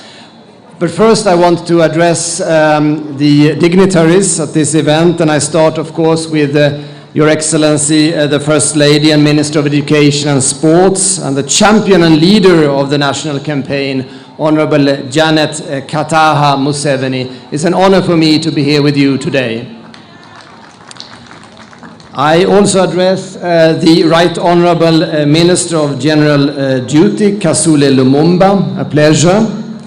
The UN Resident Coordinator, Her Excellency Susan Namondo Ngongi, and representatives of UNICEF and UNFPA. Distinguished representatives from the Parliament and Government, district leaders, cultural and religious leaders and civil society, and last but not least, parents, guardians, and of course the head teacher and the teachers here present, and of course the students. And I must say, all of you have created a very warm atmosphere for us here today. Thank you very much. Ladies and gentlemen, it's a pleasure and honor for me to be part of this very important event and to support the Protect the Girl, Save the Nation campaign, which is championed by three eminent women leaders, the First Lady and Minister of Education and Sports, the Vice President and the Prime Minister, with the support of UNICEF and UNFPA. As a new ambassador who recently arrived here in Uganda, this is also my first official participation in a public event outside Kampala. It was important for me to demonstrate the EU's solidarity to this vital national effort to address defilement, child marriage, and teenage pregnancy, and to promote positive parenting. The sharp increase of sexual violence, teenage pregnancies, and child marriages in the context of the COVID-19 lockdowns is very worrisome. Pregnancy is also a major reason for school dropouts, which is a particular issue for the poorest girls in rural areas, where 1 in 4 girls have begun childbearing. As the slogan, Protect the Girl, Save the Nation indicates, teenage pregnancies are both an individual and a societal issue. The issues this national campaign aims to address therefore require a whole of society response to ensure that the most vulnerable have access to educational and economic opportunities and sexual and reproductive health and services. Ladies and gentlemen, men have a special responsibility, and we need to make sure that negative social norms are eliminated through a positive role model of fathers, of husbands and brothers. I can speak of my own personal experience when a few years ago I decided to take parental leave for 1 year to care for my 3 young children. And that was a great experience for me. Now I understand that most parents do not have the chance to take parental leave, but my point is that the role of parents and the responsibility of fathers cannot be overstated. Preventing and ending teenage pregnancies is essential, but it is equally important to offer an environment in which young mothers can continue to learn and go to school. In particular, and as we are gathering here at the One Younger Girls School, I would like to stress the power of education to end teenage pregnancies and child marriage. This has been said by many speakers. Indeed, education, and in particular advancing through secondary school, offers a strong protection against teenage pregnancy and child marriage. As the European Union, we are committed, as ever before, to continue to play our part to empower women and girls to achieve their full potential. We provided some 30 million euros for the EU-UN Spotlight initiative, which was launched officially by His Excellency the President of Uganda in 2020. This global initiative has been a successful example of a strong partnership between development partners, the government, civil society and local leaders to eliminate violence against women and girls and promote sexual and reproductive health and rights.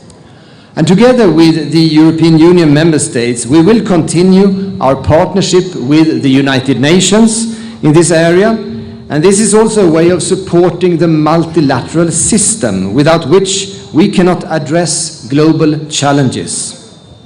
Finally, we are also supporting the Global Partnership on Education here in Uganda, for which a compact amounting to more than 160 million euros was signed last month by the government and development partners.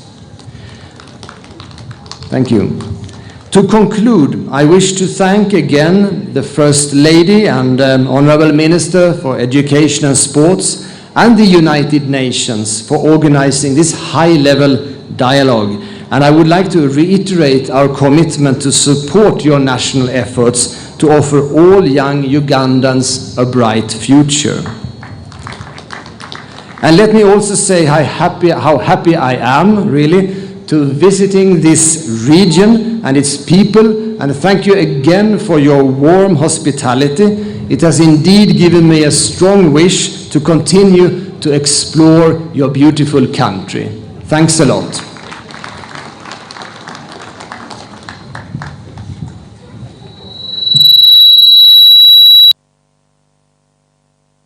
Thank you, Excellency Ambassador Jean Sadek.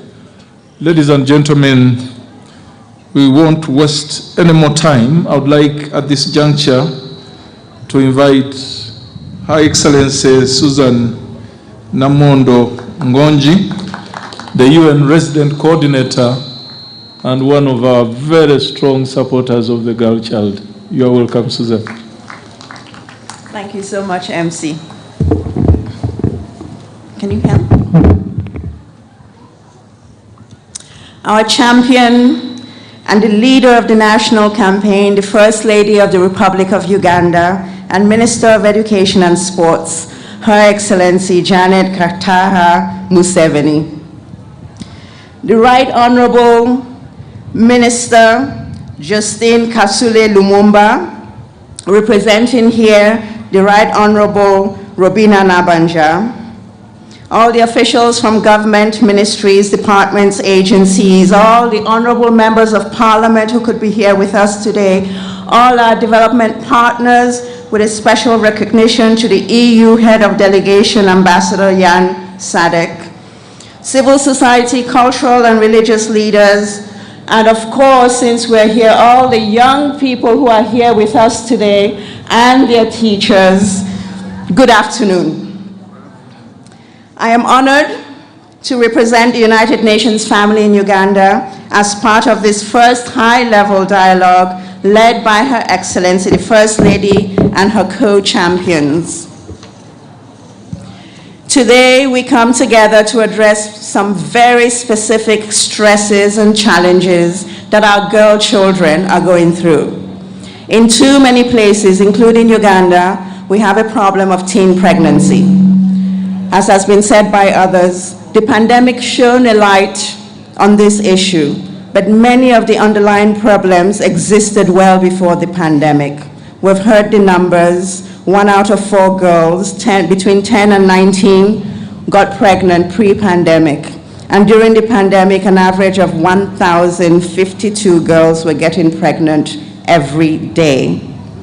While the number of pregnancies is going in the wrong direction in Uganda, we do have some examples of other countries in our neighborhood, for instance, Kenya and Malawi, where the trend has started going downwards. Analysis has found that educational attainment, age at first sex, household wealth, family structure, exposure to media were significantly associated with this decline. Dear participants, dear children especially, pregnancy under the right conditions is a wonderful thing. It's an act of divine creation. Pregnancy in children, as has been said by others, is definitely not good and just violence. None of us would welcome such news from one of our own daughters. And while all human beings are sacred, made in the image of the divine, we as human beings, though, have to also worry about the material dimensions of the world we live in, the needs of the body, for food, for clothing, for shelter, the need for livelihoods and jobs. The cost of teen birth on girls is huge for that child. Again, we've heard that before, for her family and community. There are many medical risks in the pregnancy and birthing process for both the child mother and the child baby. For instance, we know that infants born to teenage mothers have a mortality rate of 55 deaths per 1,000 live births, compared to 25 per 1,000 born from mothers aged 20 to 29 years. In addition, adolescent girls have some of the highest maternal mortality rates in Uganda because their bodies are just not developed enough to carry pregnancy to term. A staggering 28% of maternal deaths occur among young girls 15 to 25 years of age. And has been mentioned by many others before, but at this event we cannot overstress it. There are clear educational risks for girls who become pregnant in that they may not achieve as much as they could have otherwise. And we know that low educational achievement leads to diminished future life options. When too many girls get pregnant, these risks affect not just them and their families and their communities, it also affects negatively the overall trajectory of the development of the country.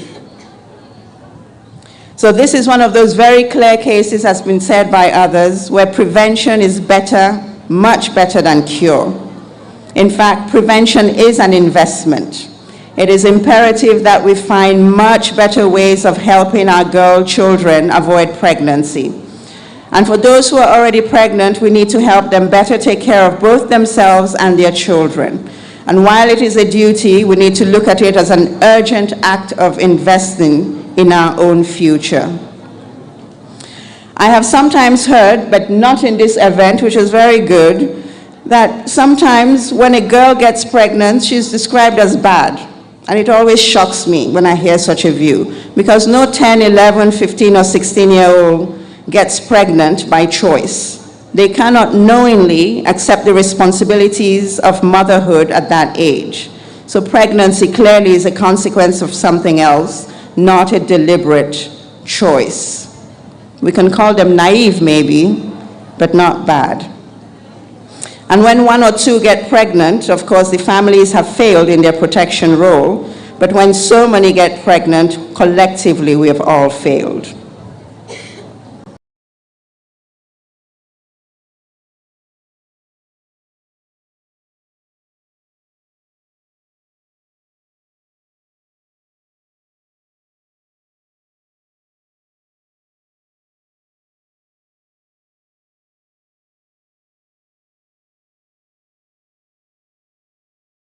Very good, that sometimes when a girl gets pregnant, she's described as bad. And it always shocks me when I hear such a view, because no 10, 11, 15, or 16-year-old gets pregnant by choice. They cannot knowingly accept the responsibilities of motherhood at that age. So pregnancy clearly is a consequence of something else, not a deliberate choice. We can call them naive maybe, but not bad.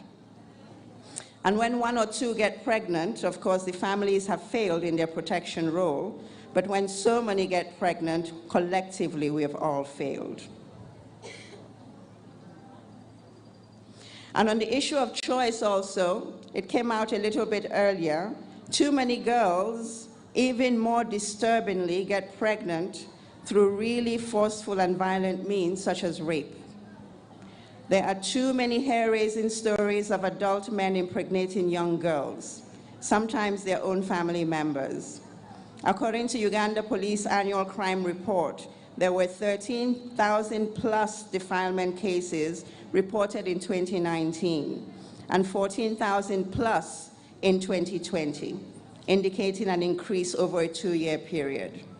We know that this is just the tip of the iceberg, as many cases are not reported. Therefore, we need protection mechanisms to be in place to protect the rights of adolescent and young people from defilement and gender-based violence. As a society, we are going terribly astray. There's too much violence, and the rules that govern our relationships and are meant to hold our communities together seem to no longer be holding. And we need to investigate what is causing this high level of violence and find ways to reduce it, because at that rate we will just not achieve our sustainable societies that we aspire towards. One of the ways to help girls avoid pregnancy is to talk to them, which I understand was really the point of this Life Skills Summit that was held here. I personally come from a place that is not too different from Uganda, and my household was fairly conservative and probably mirrored the values of many Ugandan households. We certainly did not talk much or easily about sexuality. I probably got 2 or 3 very uncomfortable speeches in the critical teenage years. That said, I was a very protected girl, for which I'm extremely grateful. I was very well loved by my parents. But just to say that it was not an easy thing to talk about. But the context has now changed. I have a daughter, and I know that I cannot not talk about sexuality. I will have to adopt a more robust dialogue with my own daughter as she grows. Our social support systems are now weaker than before. The expectations and opportunities have multiplied, but so have the dangers. We can no longer behave like we did 30 or 40 years ago. We owe our children better access to knowledge and guidance.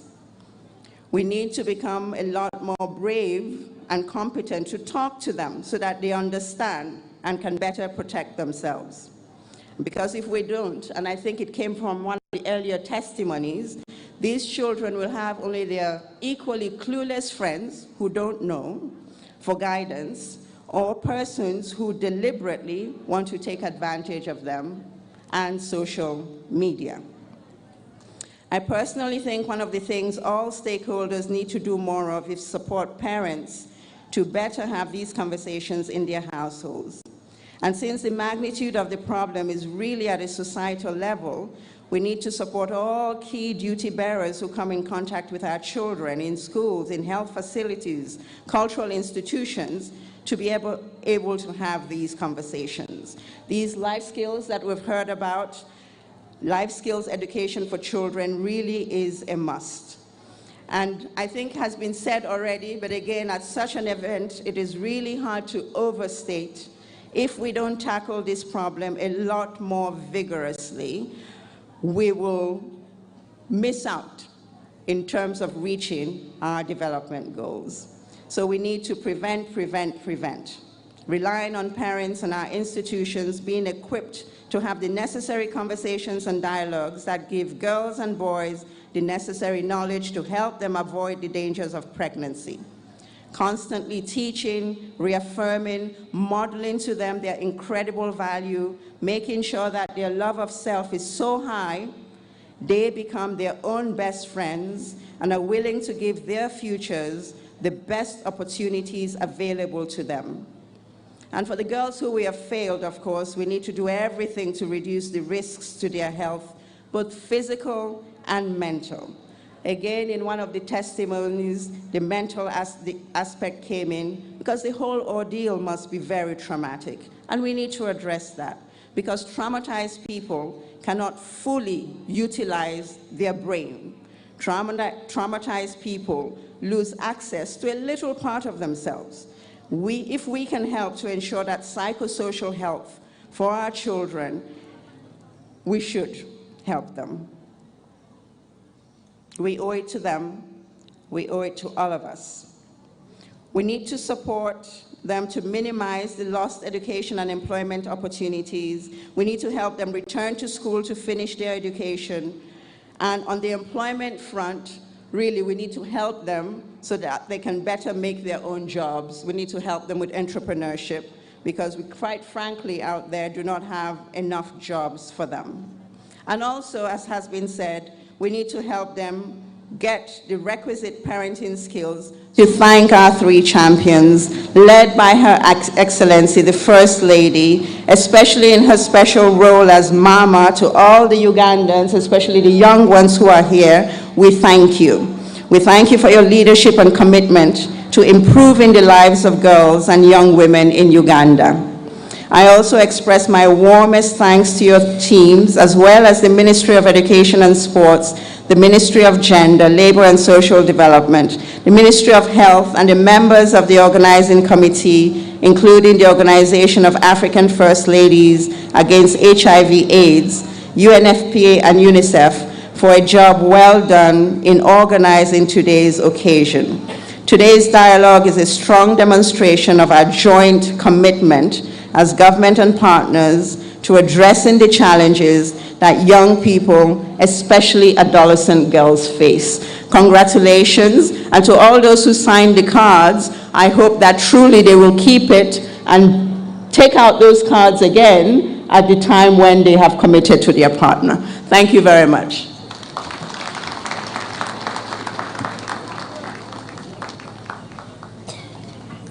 Thank you, Your Excellency Susan Namondo Ngongi, for that message.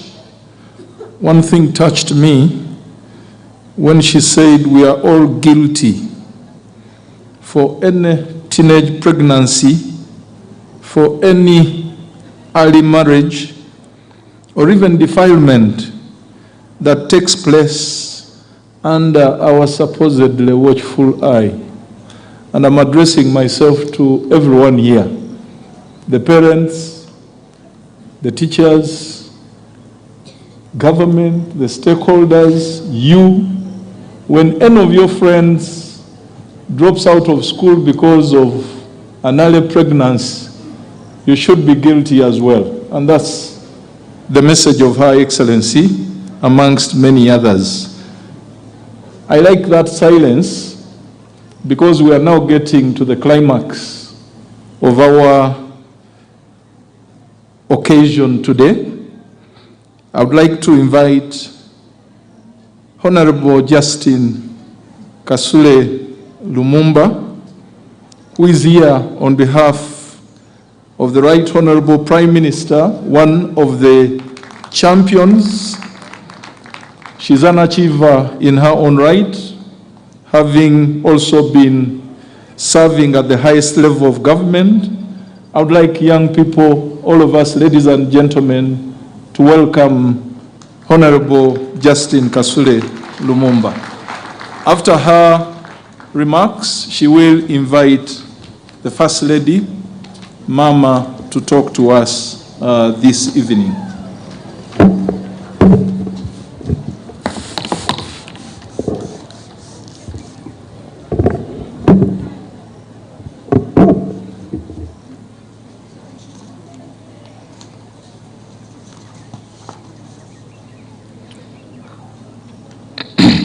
Your Excellency, the First Lady of the Republic of Uganda and the Minister for Education and Sports, the lead champion of the national campaign to address defilement, teenage pregnancy, child marriage, and promote positive parenting, Janet Kataham 7. Let's clap for her to welcome her to this function. Basoga banange tumukubire mu ngalo okumwaniriza ebusoga. Tusangaira okubona mama webale kwida. The UN Resident Coordinator Susan Ngugi Namondo, and also UN Security Representative, European Union Head of Delegation, Your Excellency San Sadek, UNFPA representative, UNICEF representative, Permanent Secretary in the Ministry of Gender, Labor and Social Development, and Yoko MC, officials from the different ministries and officials from the different institutions, MD agencies, members of parliament present, and who are also part of the team that is championing this, want to recognize in a special way. Our religious leaders, led by our Bishop Michael Chomia.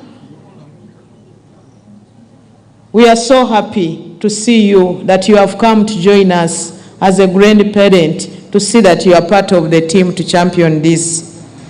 Head teachers, fellow teachers, students, and media, good afternoon once again.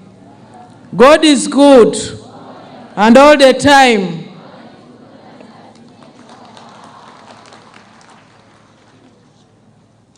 Mama, the First Lady, and the Minister for Education and Sports, I bring apologies from Right Honorable Robin Anabanja, the Prime Minister of the Republic of Uganda, and also the leader of government business in Parliament.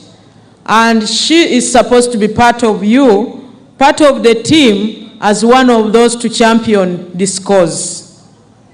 She has not been able to make it because, as leader of government business in Parliament, her responsibility is to make sure government work is given priority in Parliament, working together with the leadership of Parliament, but also deploying and also deciding how government business should be managed in Parliament.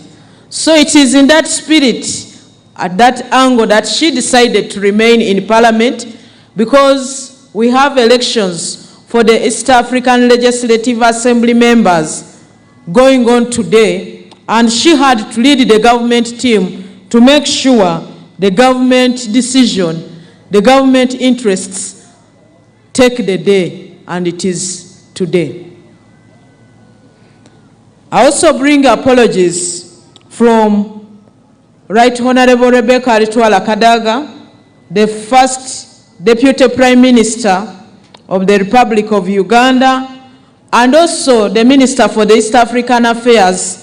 She has not been able to make it, together with the third Deputy Prime Minister, Right Honorable Nakadama Lukia Isanga, because they are in Parliament to put efforts together to make sure we lead in the vote that is taking on in Parliament.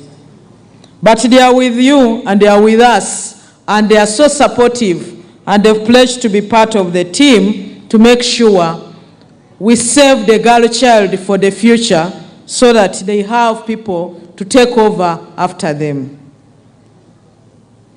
Let me start by thanking you, all of the people here, for your presence for this function. The numbers here today in Busoga region are a demonstration of our joint commitment in addressing teenage pregnancy.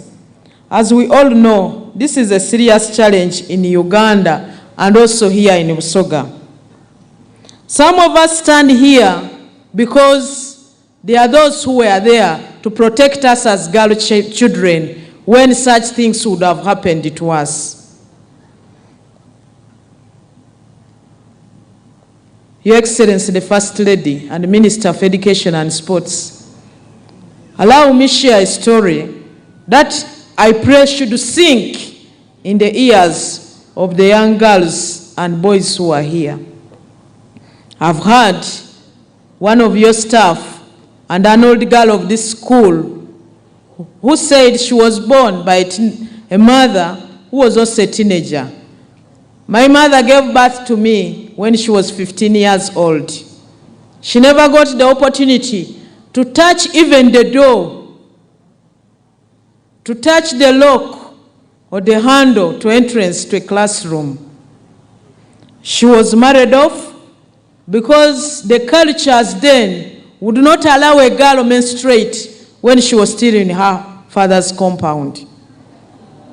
And she had to spend a full year in the marriage without a child.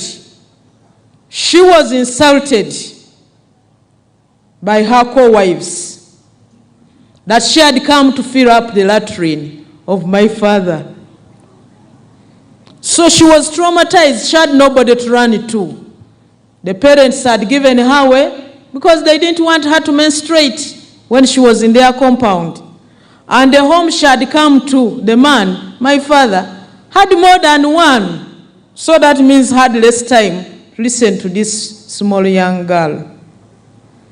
When she gave birth to me, I'm a girl. The next one also was a girl. And when she got the third one, was also a girl. Then she was told that she was brought to a home to fill up the compound, but not to expand the clan of my father. This is what the girl child goes through. So if you've gotten the opportunity to go to school under the UPE program and the USE program, don't cause problems to yourselves that our mothers went through, because the governments then did not have free education for primary, did not have free education for secondary. You have every advantage on your side to make sure you go to school and succeed. The First Lady, I want to share with you, last Friday I was in Kabong district, in Karenga district, at a school called Jubilee. And when I got there, I was challenged by one of the students. She took me aside and gave me some good example of what should motivate the girl child in this modern era to go to school. When we went on the side, she told me, tell them about the switch. Tell them about, I asked what is the switch. She explained to me. So before I read the Prime Minister's message, allow me to tell them, girls who are here, when you get married to a man, the work is immense for you as a housewife, as a mother, as a woman in the home. But once you go to school and get meaningful education, I want to bring you what the girls in Karenga, in Jubilee told me, on the border with Sudan. When you have meaningful job, or either you are employed or you employ yourself and employing others, life is simplified by what we can call a switch. Girls, can you put this finger up and just press it, a switch? A what?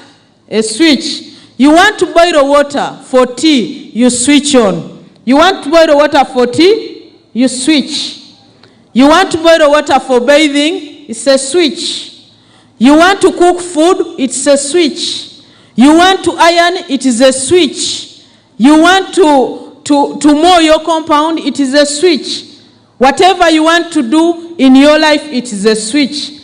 And it means that if you are educated, you can also have a switch to choose the right husband for yourself, because you can negotiate. You are educated. You are not at your weakest link.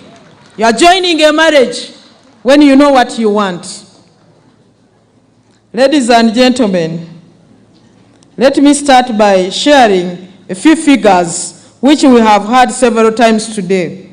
But we must emphasize to demonstrate the huge challenge we face. 50% of teenage girls in Uganda are at the risk of getting pregnant each year. That means we have run away from our responsibility.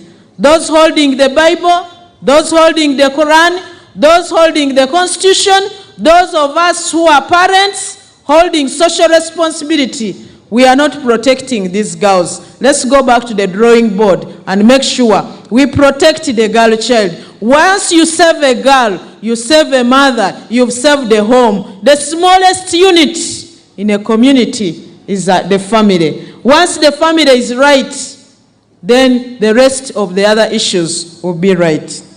In 2021, an estimated 1,052 teenage girls got pregnant this daily. This is big.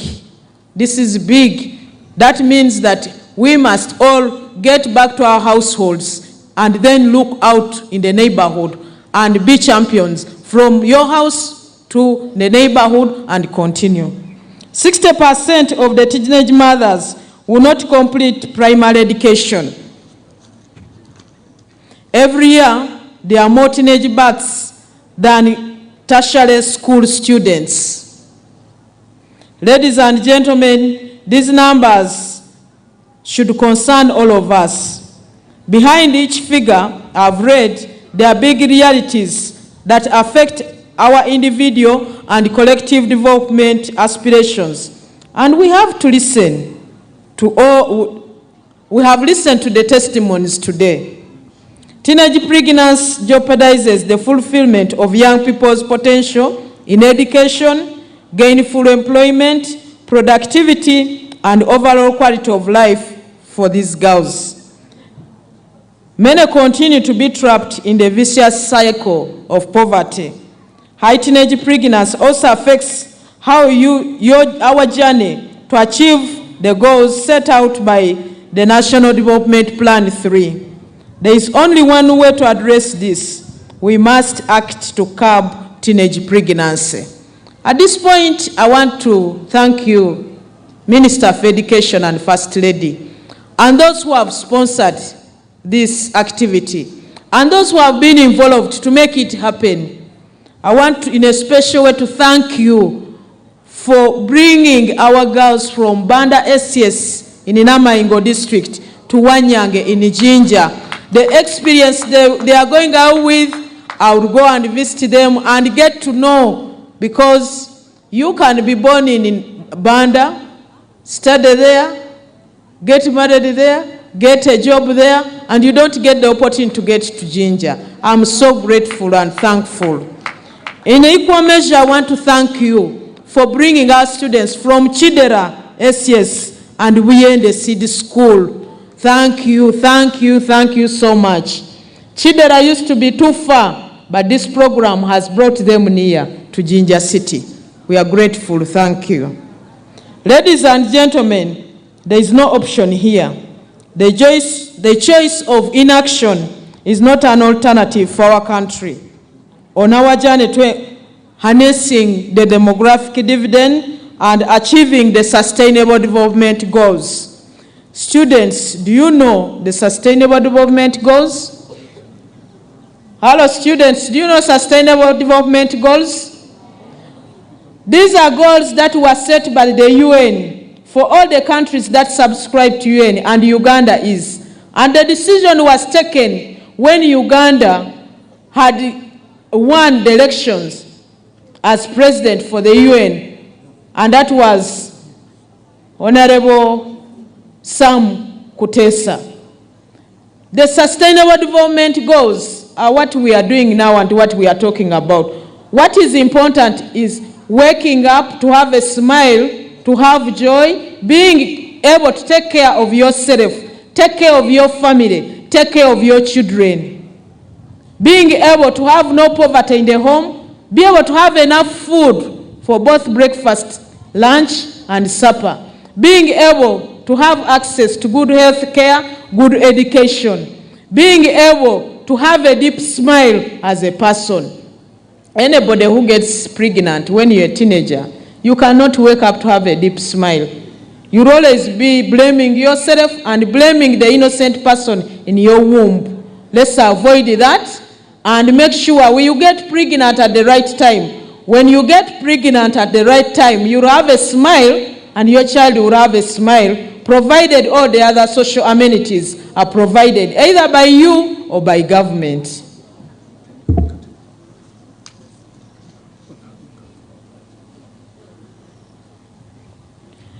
Preventing teenage pregnancy is essential for Uganda's economic development.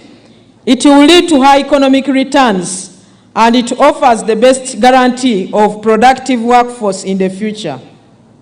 Parents, teachers, community leaders, religious and cultural leaders all have a critical role to play.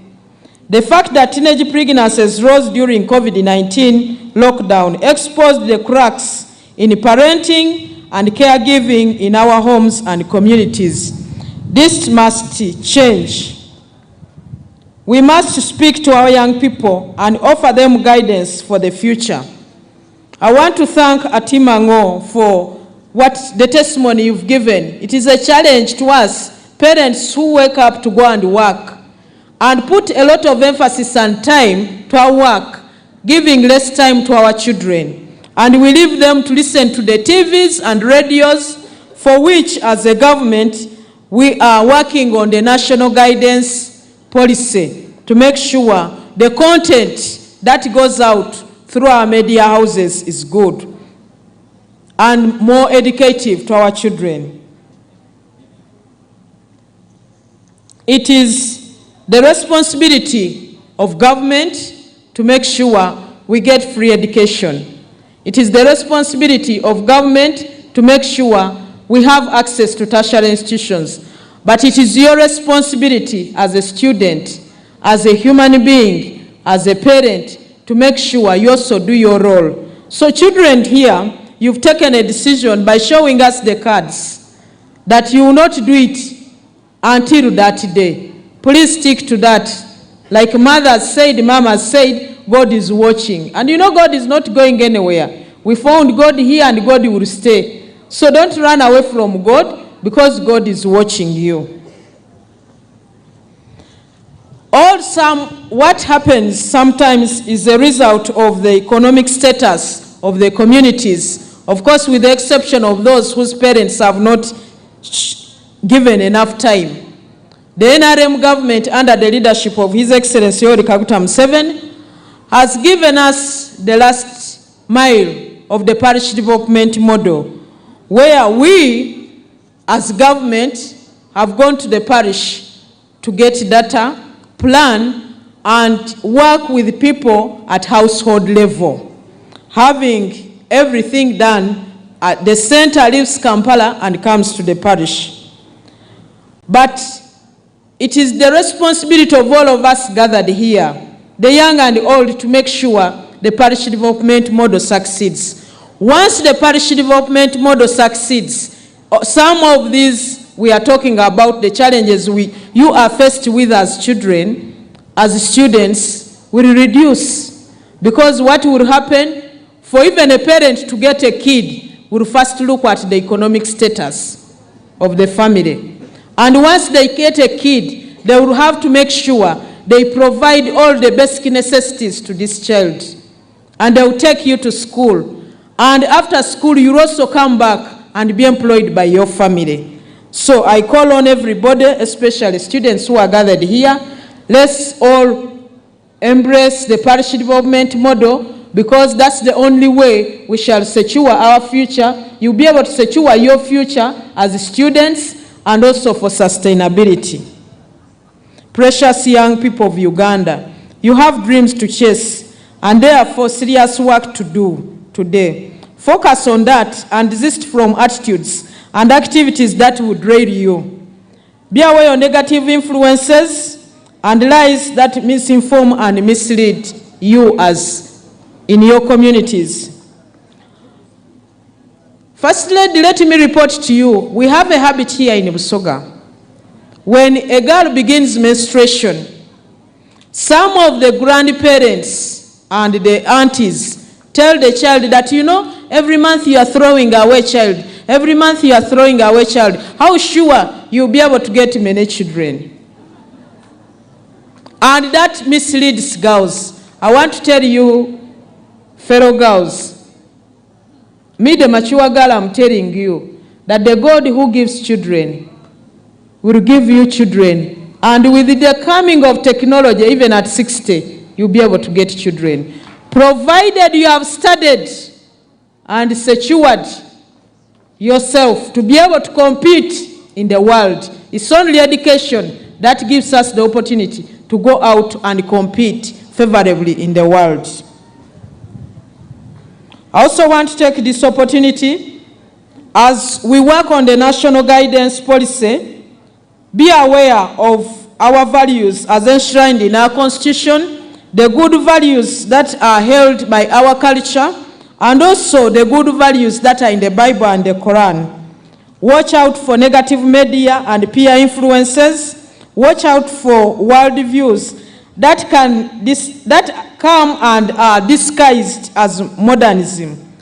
There is no modernism without a character. So when it comes with characters, let's choose out what is good for us and what is useful.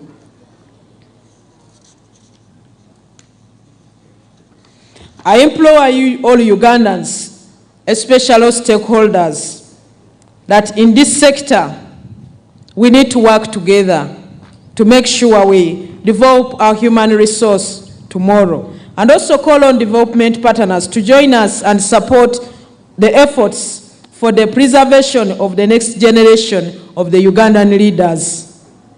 Special thanks goes to the team from the political officers that participated in making this happen. The ministries, civil society, the various schools, administrators of schools, especially those who made sure they bring children to this dialogue.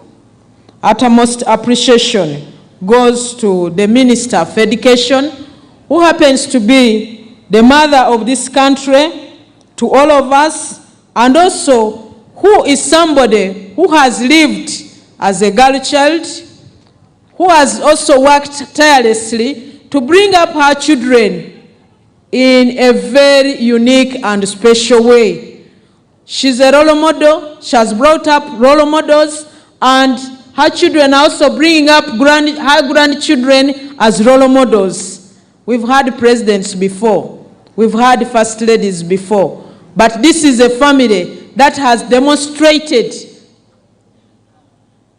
being good role models to us as when it comes to issues to do, whether use of excessive power, use of showing off, they keep everything to themselves as a family to make sure they become role models. So she has done her level at her stage, pushed it to the daughters and the sons at that stage. They've also pushed it to the grandchildren. Let's learn from that.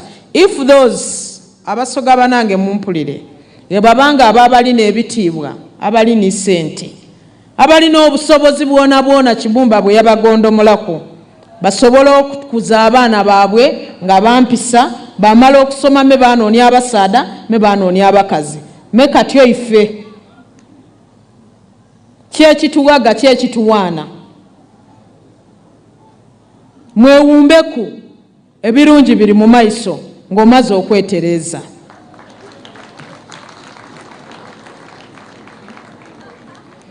With these words, allow me therefore take this honor of inviting our mama, the First Lady, the Minister of Education and Sports, Her Excellency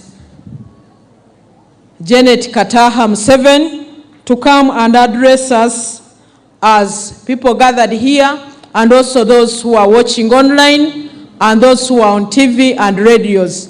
Tukube mungalo nga twaniriza mama. Ab'omusiramu liga tusangaire okubona mama. Thank you. Thank you, Honorable Kasule Lumumba, the representative for the Prime Minister and my co-chairperson, Champion. The UNICEF resident representative, the UNFPA resident rep, all heads of UN agencies and all our partners, the development partners present here, the EU resident rep present here this afternoon, the district leadership, a head teacher of Wanyange Girls School and the staff, my young friends and children from the different schools here today, good afternoon. What a day. I want to begin by thanking those who gave testimonies here, and I want to thank those who really made the time, leaders of UN, European Union, the bishop who's here, the retired bishop who's here, the leaders and all of you children who have made the time and patiently sat here this whole day to discuss this very important subject. I am happy to join critical stakeholders of the national campaign to address defilement, child marriage, teenage pregnancy, and promote positive parenting in the Busoga region. I am pleased to be at Wanyange Girls' School, one of the traditional church-founded schools in our country. I recall that in 2020, just before the COVID-19 pandemic struck, just like you heard from the head teacher, I had accepted an invitation from your head teacher, Deborah Basekanacho, to preside over your annual Science Innovation Fair and commissioning of new Patriots on the 27th of March, 2020. This is when we went into lockdown. But today, as she very well said, I am here and I believe that God's timing is the best timing. And I'm here for a noble cause, the battle for the soul of the next generation of our homeland.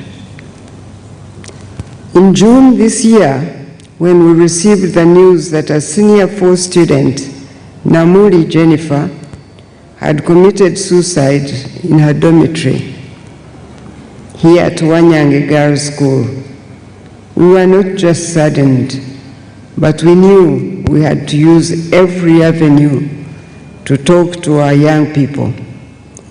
Please allow me to pass on to the parents of Namuli, to Wanyange Girls' School, and the entire nation for the loss of our future leader in that girl.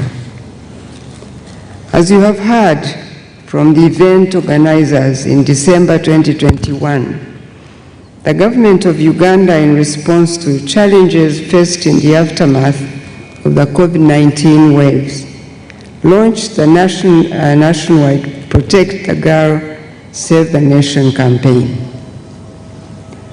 in partnership with UNFPA and UNICEF. This campaign is in response to the escalating cases of defilement, of child marriage, and teenage pregnancy nationwide. It seeks to equip adolescents with life skills and to create a safe environment for them to grow and thrive while promoting positive parenting. Likewise, in June 2022, we also launched the Education Plus initiative. These efforts ensure that the girl child completes secondary school as an empowerment tool, as you heard my colleagues say before me. As a Minister of Education, in addition to these efforts, we have seen it fit to focus on promoting life skills training. These teachings enable young people to take charge of their lives by making the right choices. Thus, the Youth Summit theme that you all know now, my life, my responsibility. I am reliably informed that all the schools here have had sessions with our esteemed facilitators on purposeful living, sexuality, and making the right choices. I therefore would like to address the young people gathered here. As a mother, and indeed a grandmother, I come here today to encourage you to embrace these life skills. They will guide you, enabling you to navigate your adolescent life in these very challenging times. Since, as you have heard from your facilitators, not everything presented to you by society or your peers is for your benefit or for your good. I look across the field at you today, and I see hope, and I see the future for our nation in your very young faces. The Bible tells us in Jeremiah 29:11, in quotes, "I know the plans I have for you, declares the Lord, plans to prosper you and not to harm you, plans to give you hope and a future." You have heard that said before me. I find myself now repeating what many have said before me. God has a purpose for each life in the world because it is His hands that create that life. So young people gathered here, indeed God knows His plans for you, plans for a future and a hope. It is significant for you to recognize that the collective plans the Lord has for you, the younger generation, if well nurtured, it will result in Uganda's continued growth and development, eventually culminating in the realization of a great nation. That's what we want to see in you, our future. Therefore, we depend on you to build on the good you have received from previous generations to bring about this promise for our homeland. But for this to happen, the differentiating factor lies in the life choices you make. And you heard Irene Kauma speak to you from her heart. You can easily identify with her because she told you she was at this school.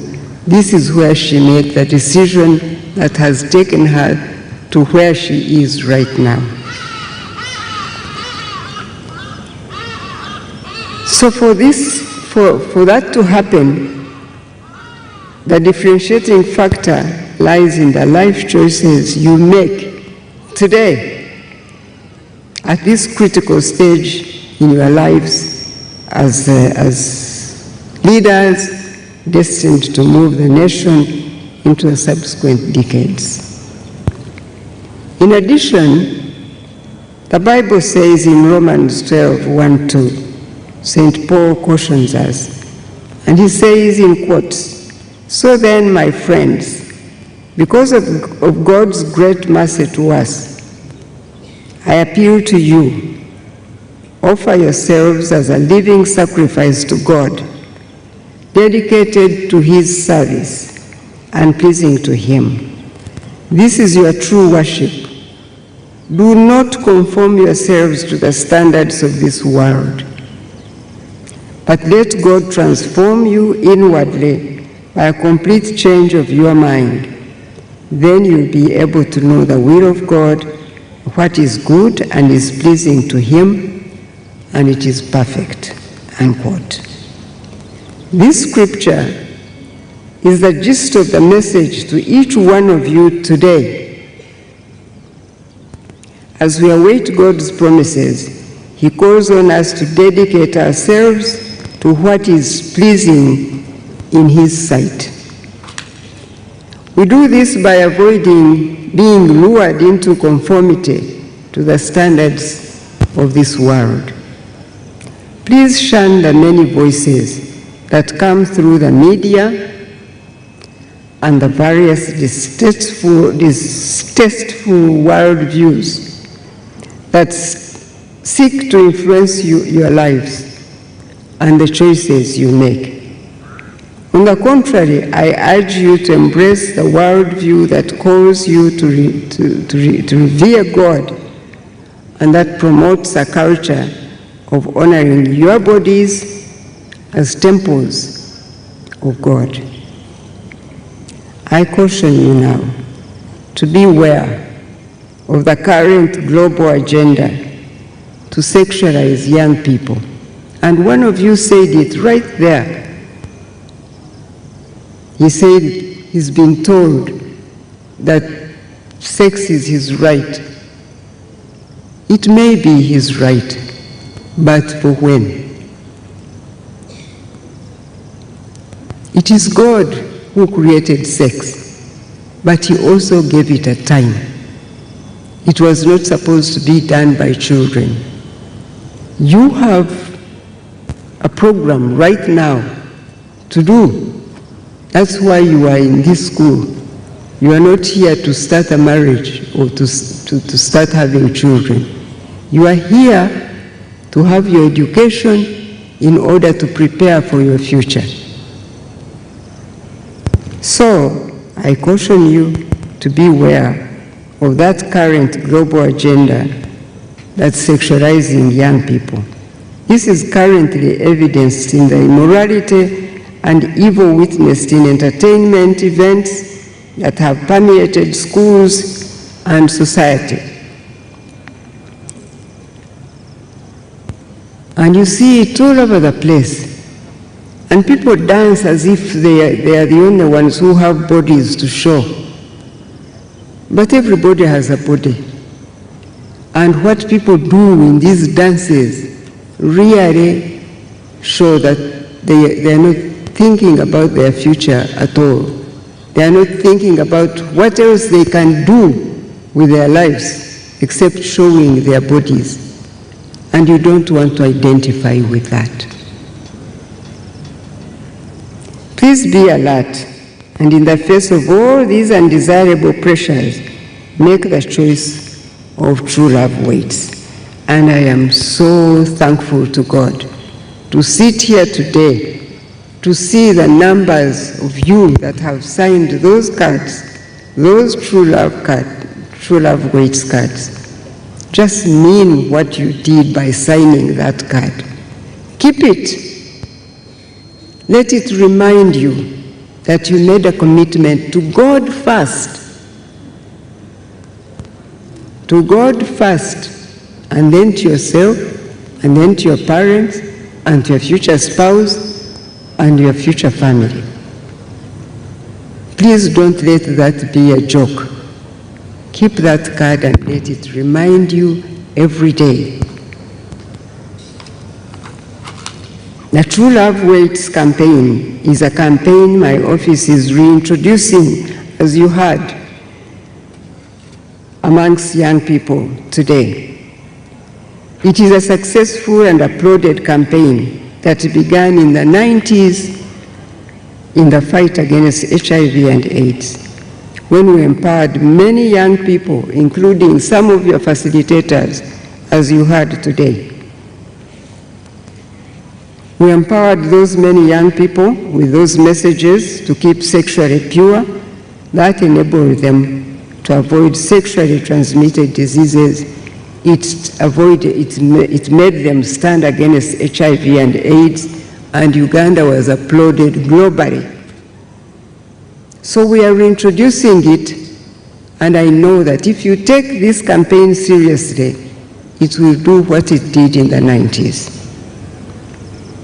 I have asked the True Love Waits cards to be provided to those who want to focus on their dreams and goals while waiting until they are adults to engage in sexual activities in the appropriate context. I therefore appeal to you and encourage you to sign these cards.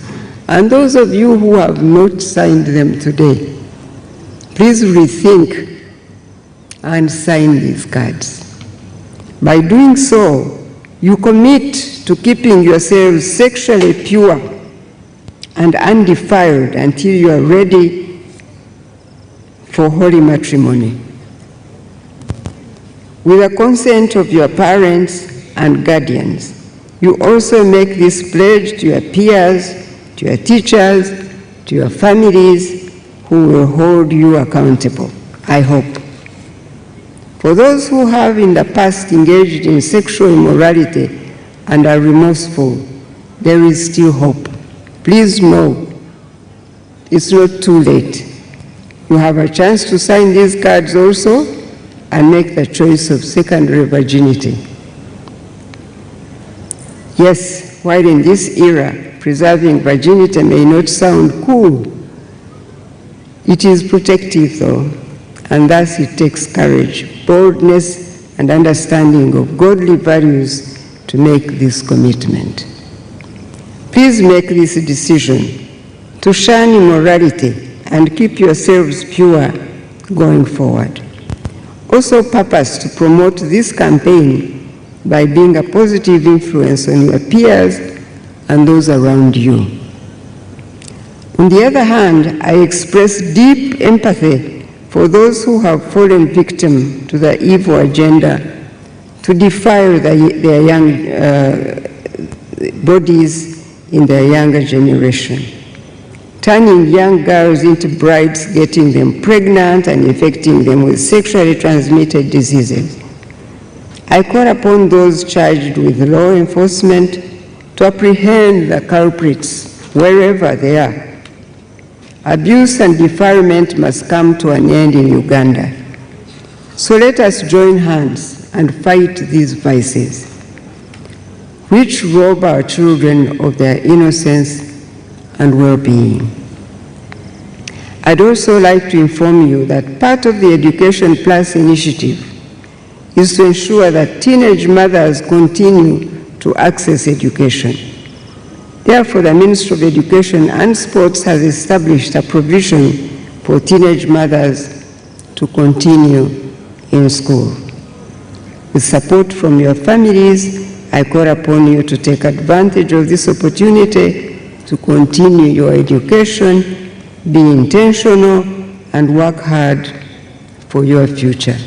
You also had an example of somebody who truly made that example, who had a baby but went back to school, and now she can determine her destiny. Remember that God honors your petitions, and with your promise to keep yourselves pure, He is faithful. He will help you. Therefore, do not re-engage in sexual activities as a habit, but be determined to get on the right track and aim high. To the stakeholders of the Education Plus initiative and Protect the Girl, Save the Nation campaign, we thank you for your efforts. I, however, would like to extend a word of caution. While there is much advocacy for using condoms and contraceptives and other such measures, these in many ways compound the problem by promoting immorality and encouraging young people to engage in sexual relationship before the right time. And you know, you may use the contraceptives to protect yourself from getting pregnant, but you can still get HIV and AIDS. And surely you don't want that either. Furthermore, these interventions do not provide solutions to the problem that confronts the young generation today. Consequently, I implore you to focus on real, safe, and sure solutions that are lasting for young people. Please adapt campaign messages that promote abstinence from sexual relations. You have the time. All your time is before you. There will be that time when you do everything you want, but right now is not the time. So please remember the abstinence from sexual relations, values-based disciplined lives, exercising delayed gratification, and a focus on education and life goals. Lastly, ladies and gentlemen, it has regrettably come to our notice that there is active recruitment and trafficking of innocent young people into practices that are contrary to our values and culture. This is done under the guise of promoting human rights. We are following up the perpetrators, and those who are found guilty will face the long arm of the law. I therefore encourage the parents, the guardians, the teachers, and representatives of the different schools here to support the young people in your care, Keep open communication with your children and assist them to set and achieve their life goals. Please encourage them to focus on their education, abstain from premarital sex and all sexual relations, and avoid predisposing factors. I thank all stakeholders here for embarking on this journey to support the girl and the boy child and for all the resources invested in promoting this campaign. My appreciation also goes to the schools participating in this summit, both the learners and the teaching and administrative staff. I am so grateful to the head teacher of Wanyange Girls Secondary School, Mrs. Deborah Bazikanacho, for hosting this event. Thank you for all your efforts and resources that have made this occasion possible. And let me make you a little more, perhaps, happy by promising you that we will include Wanyange Girls Senior Secondary School on the list of the schools we are going to expand and restore. We have a program for restoring the traditional secondary schools, and we must add Wanyange Girls Secondary School. It cannot start this year, but it will start sometime next year, and be sure that Wanyange will be one of those schools.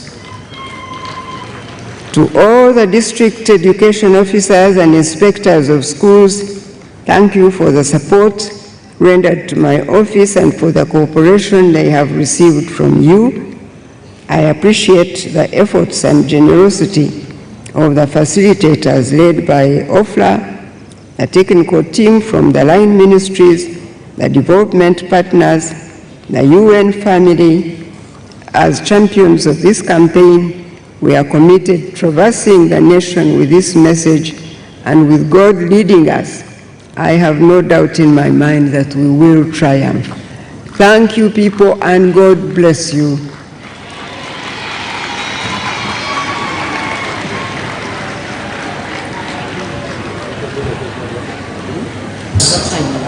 Ladies and gentlemen, after the speech by Mama, the First Lady, I would like to invite all of us that are here to put our hands together and give a befitting appreciation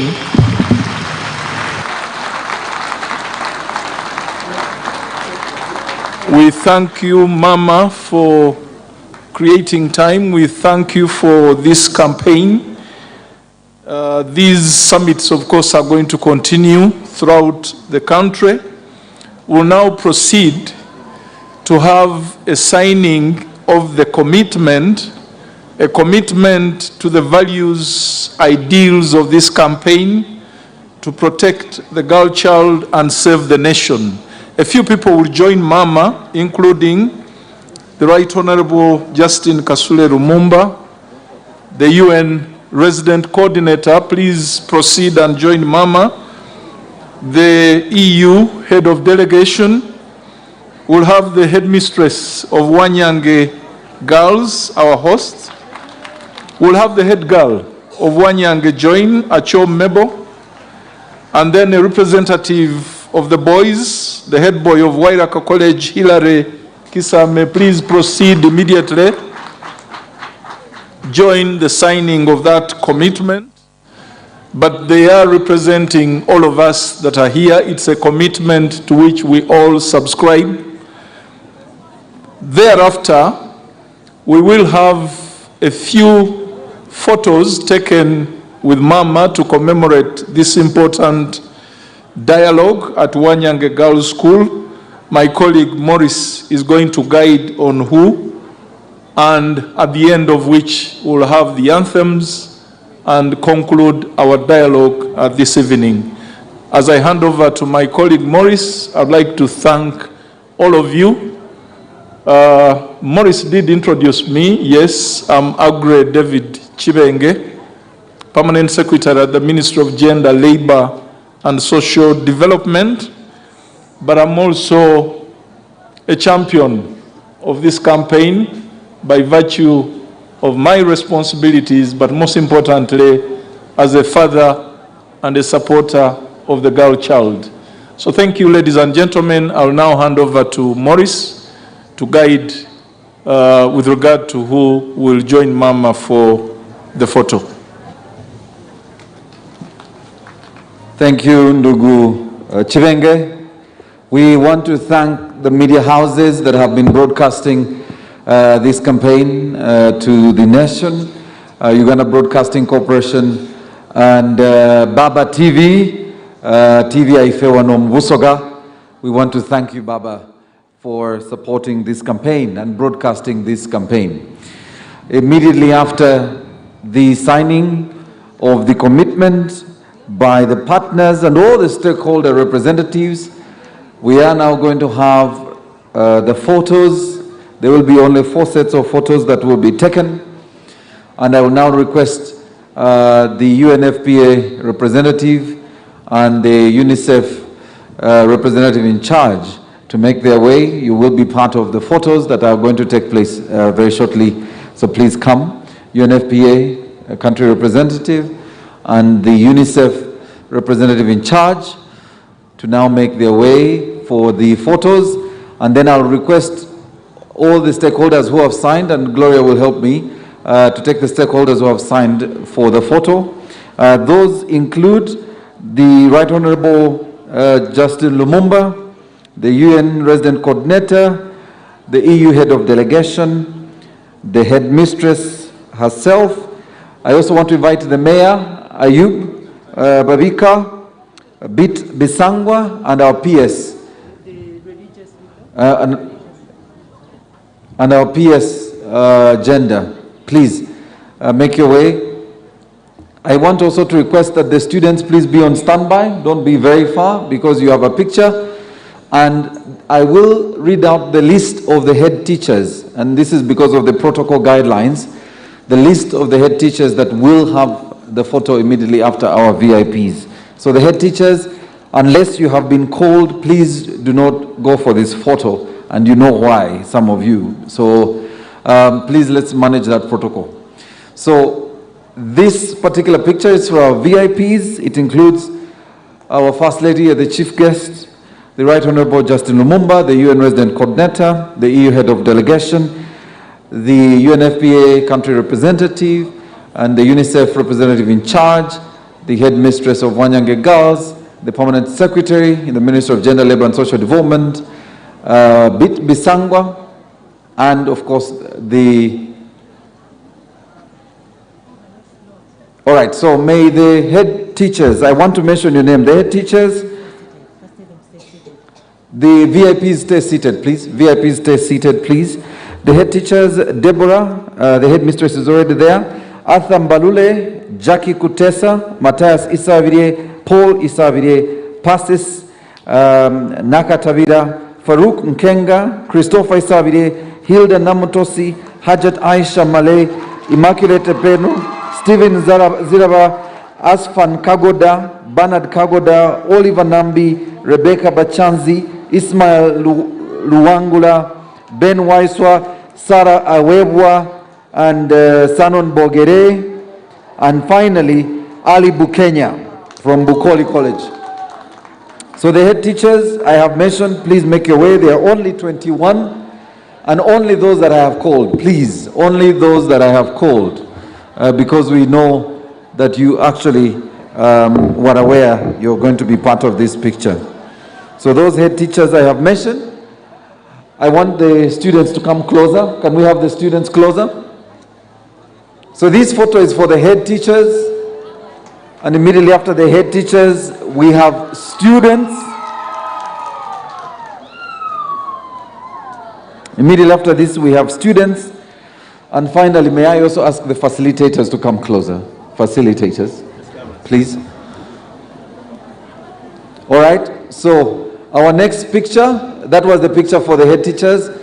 Our next picture is with the students. Head teachers, thank you very much. Head teachers, thank you very much. Students, make your way now. Students. These students represent the larger group, the 2,500 students who are here. They include representatives from some of the schools and, of course, our hosts, the Wanyange Girls School. All right?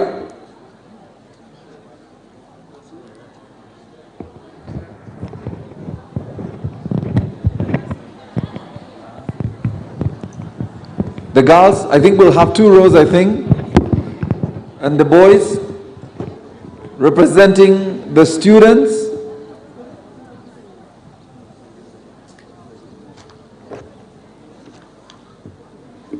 And immediately after this picture, we'll have the facilitators, who are the team that led our girls through this conversation. I think we'll hold. For those who haven't joined, you'll have to wait, please. Thank you very much, the students who've just come. The others will represent us. So apologies, sorry, because that picture has already been taken. All right. Students, thank you very much. Facilitators, make your way. Facilitators, make your way. Facilitators. The team, I'm wondering where Norman is. Okay. Norman, do you want to announce the facilitators? So we'll have the facilitators, and immediately we'll have the anthems. So DJ, line up the anthems in reverse order, the East African anthem and the Uganda national anthem. DJ, we'll have the anthems after this. In reverse order, DJ, East African anthem and the Uganda national anthem in 1 stanza each, please. Immediately after this.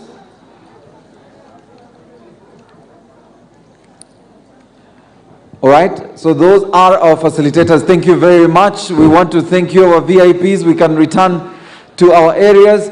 May I request, ladies and gentlemen, that we all be upstanding. We are going to have the anthems as soon as the First Lady has settled in. We will have the anthems. So mine is request that if we can stand, may we stand, ladies and gentlemen.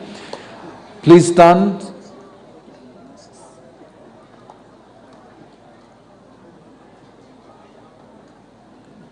Please stand. We are going to have the anthems, and DJ will have the East African anthem, 1 stanza, and the Ugandan national anthem, 1 stanza. I'll give you a couple of seconds.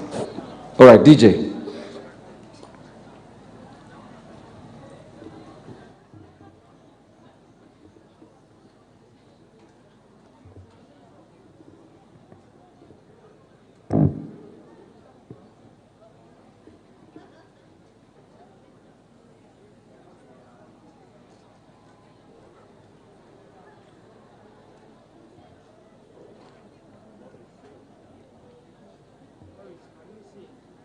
All right, so can I get one of the girls who sang very well, just one of the girls to lead us? We're going to sing the East African anthems. One of the girls who is very sharp in her Swahili. I noticed the girls' mama were posing on us by singing the Ugandan anthem, national anthem in Swahili, and they were showing off today. So we'll have one of the girls, please.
Thank you very much, ladies and gentlemen. We want to thank our chief guest. May we put our hands together once again, ladies and gentlemen, for Mama. We thank you so much for gracing this campaign and for joining us here in Busoga for the campaign to address defilement, teenage pregnancy, child marriage, and promote positive parenting. We want to thank you and your office, the Office of the First Lady, for steering this conversation and this campaign. On behalf of the entire team and on behalf, of course, of the school, the Wanyange Girls School that is hosting us, and on behalf of the stakeholders and our partners, the UN family in Uganda, we want to thank you, Mama, for joining us, and thank you so much for being part of this campaign today. Please do stay with us. There will be a couple of administrative announcements as soon as...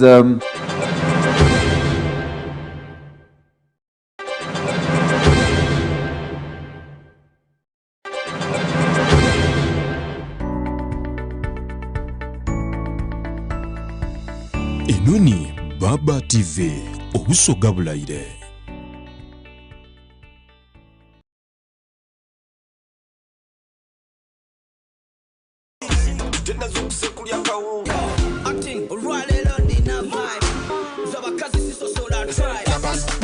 Bakas is a galama.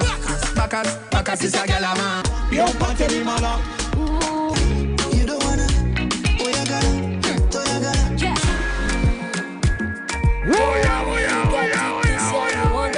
What do you have to do? Wait. It's a battle. It's a battle. It's a battle. It's a battle. It's a battle. Are you happy? Then you happy.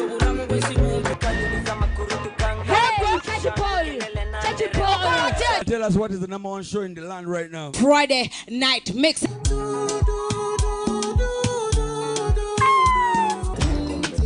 Look at you, Mire.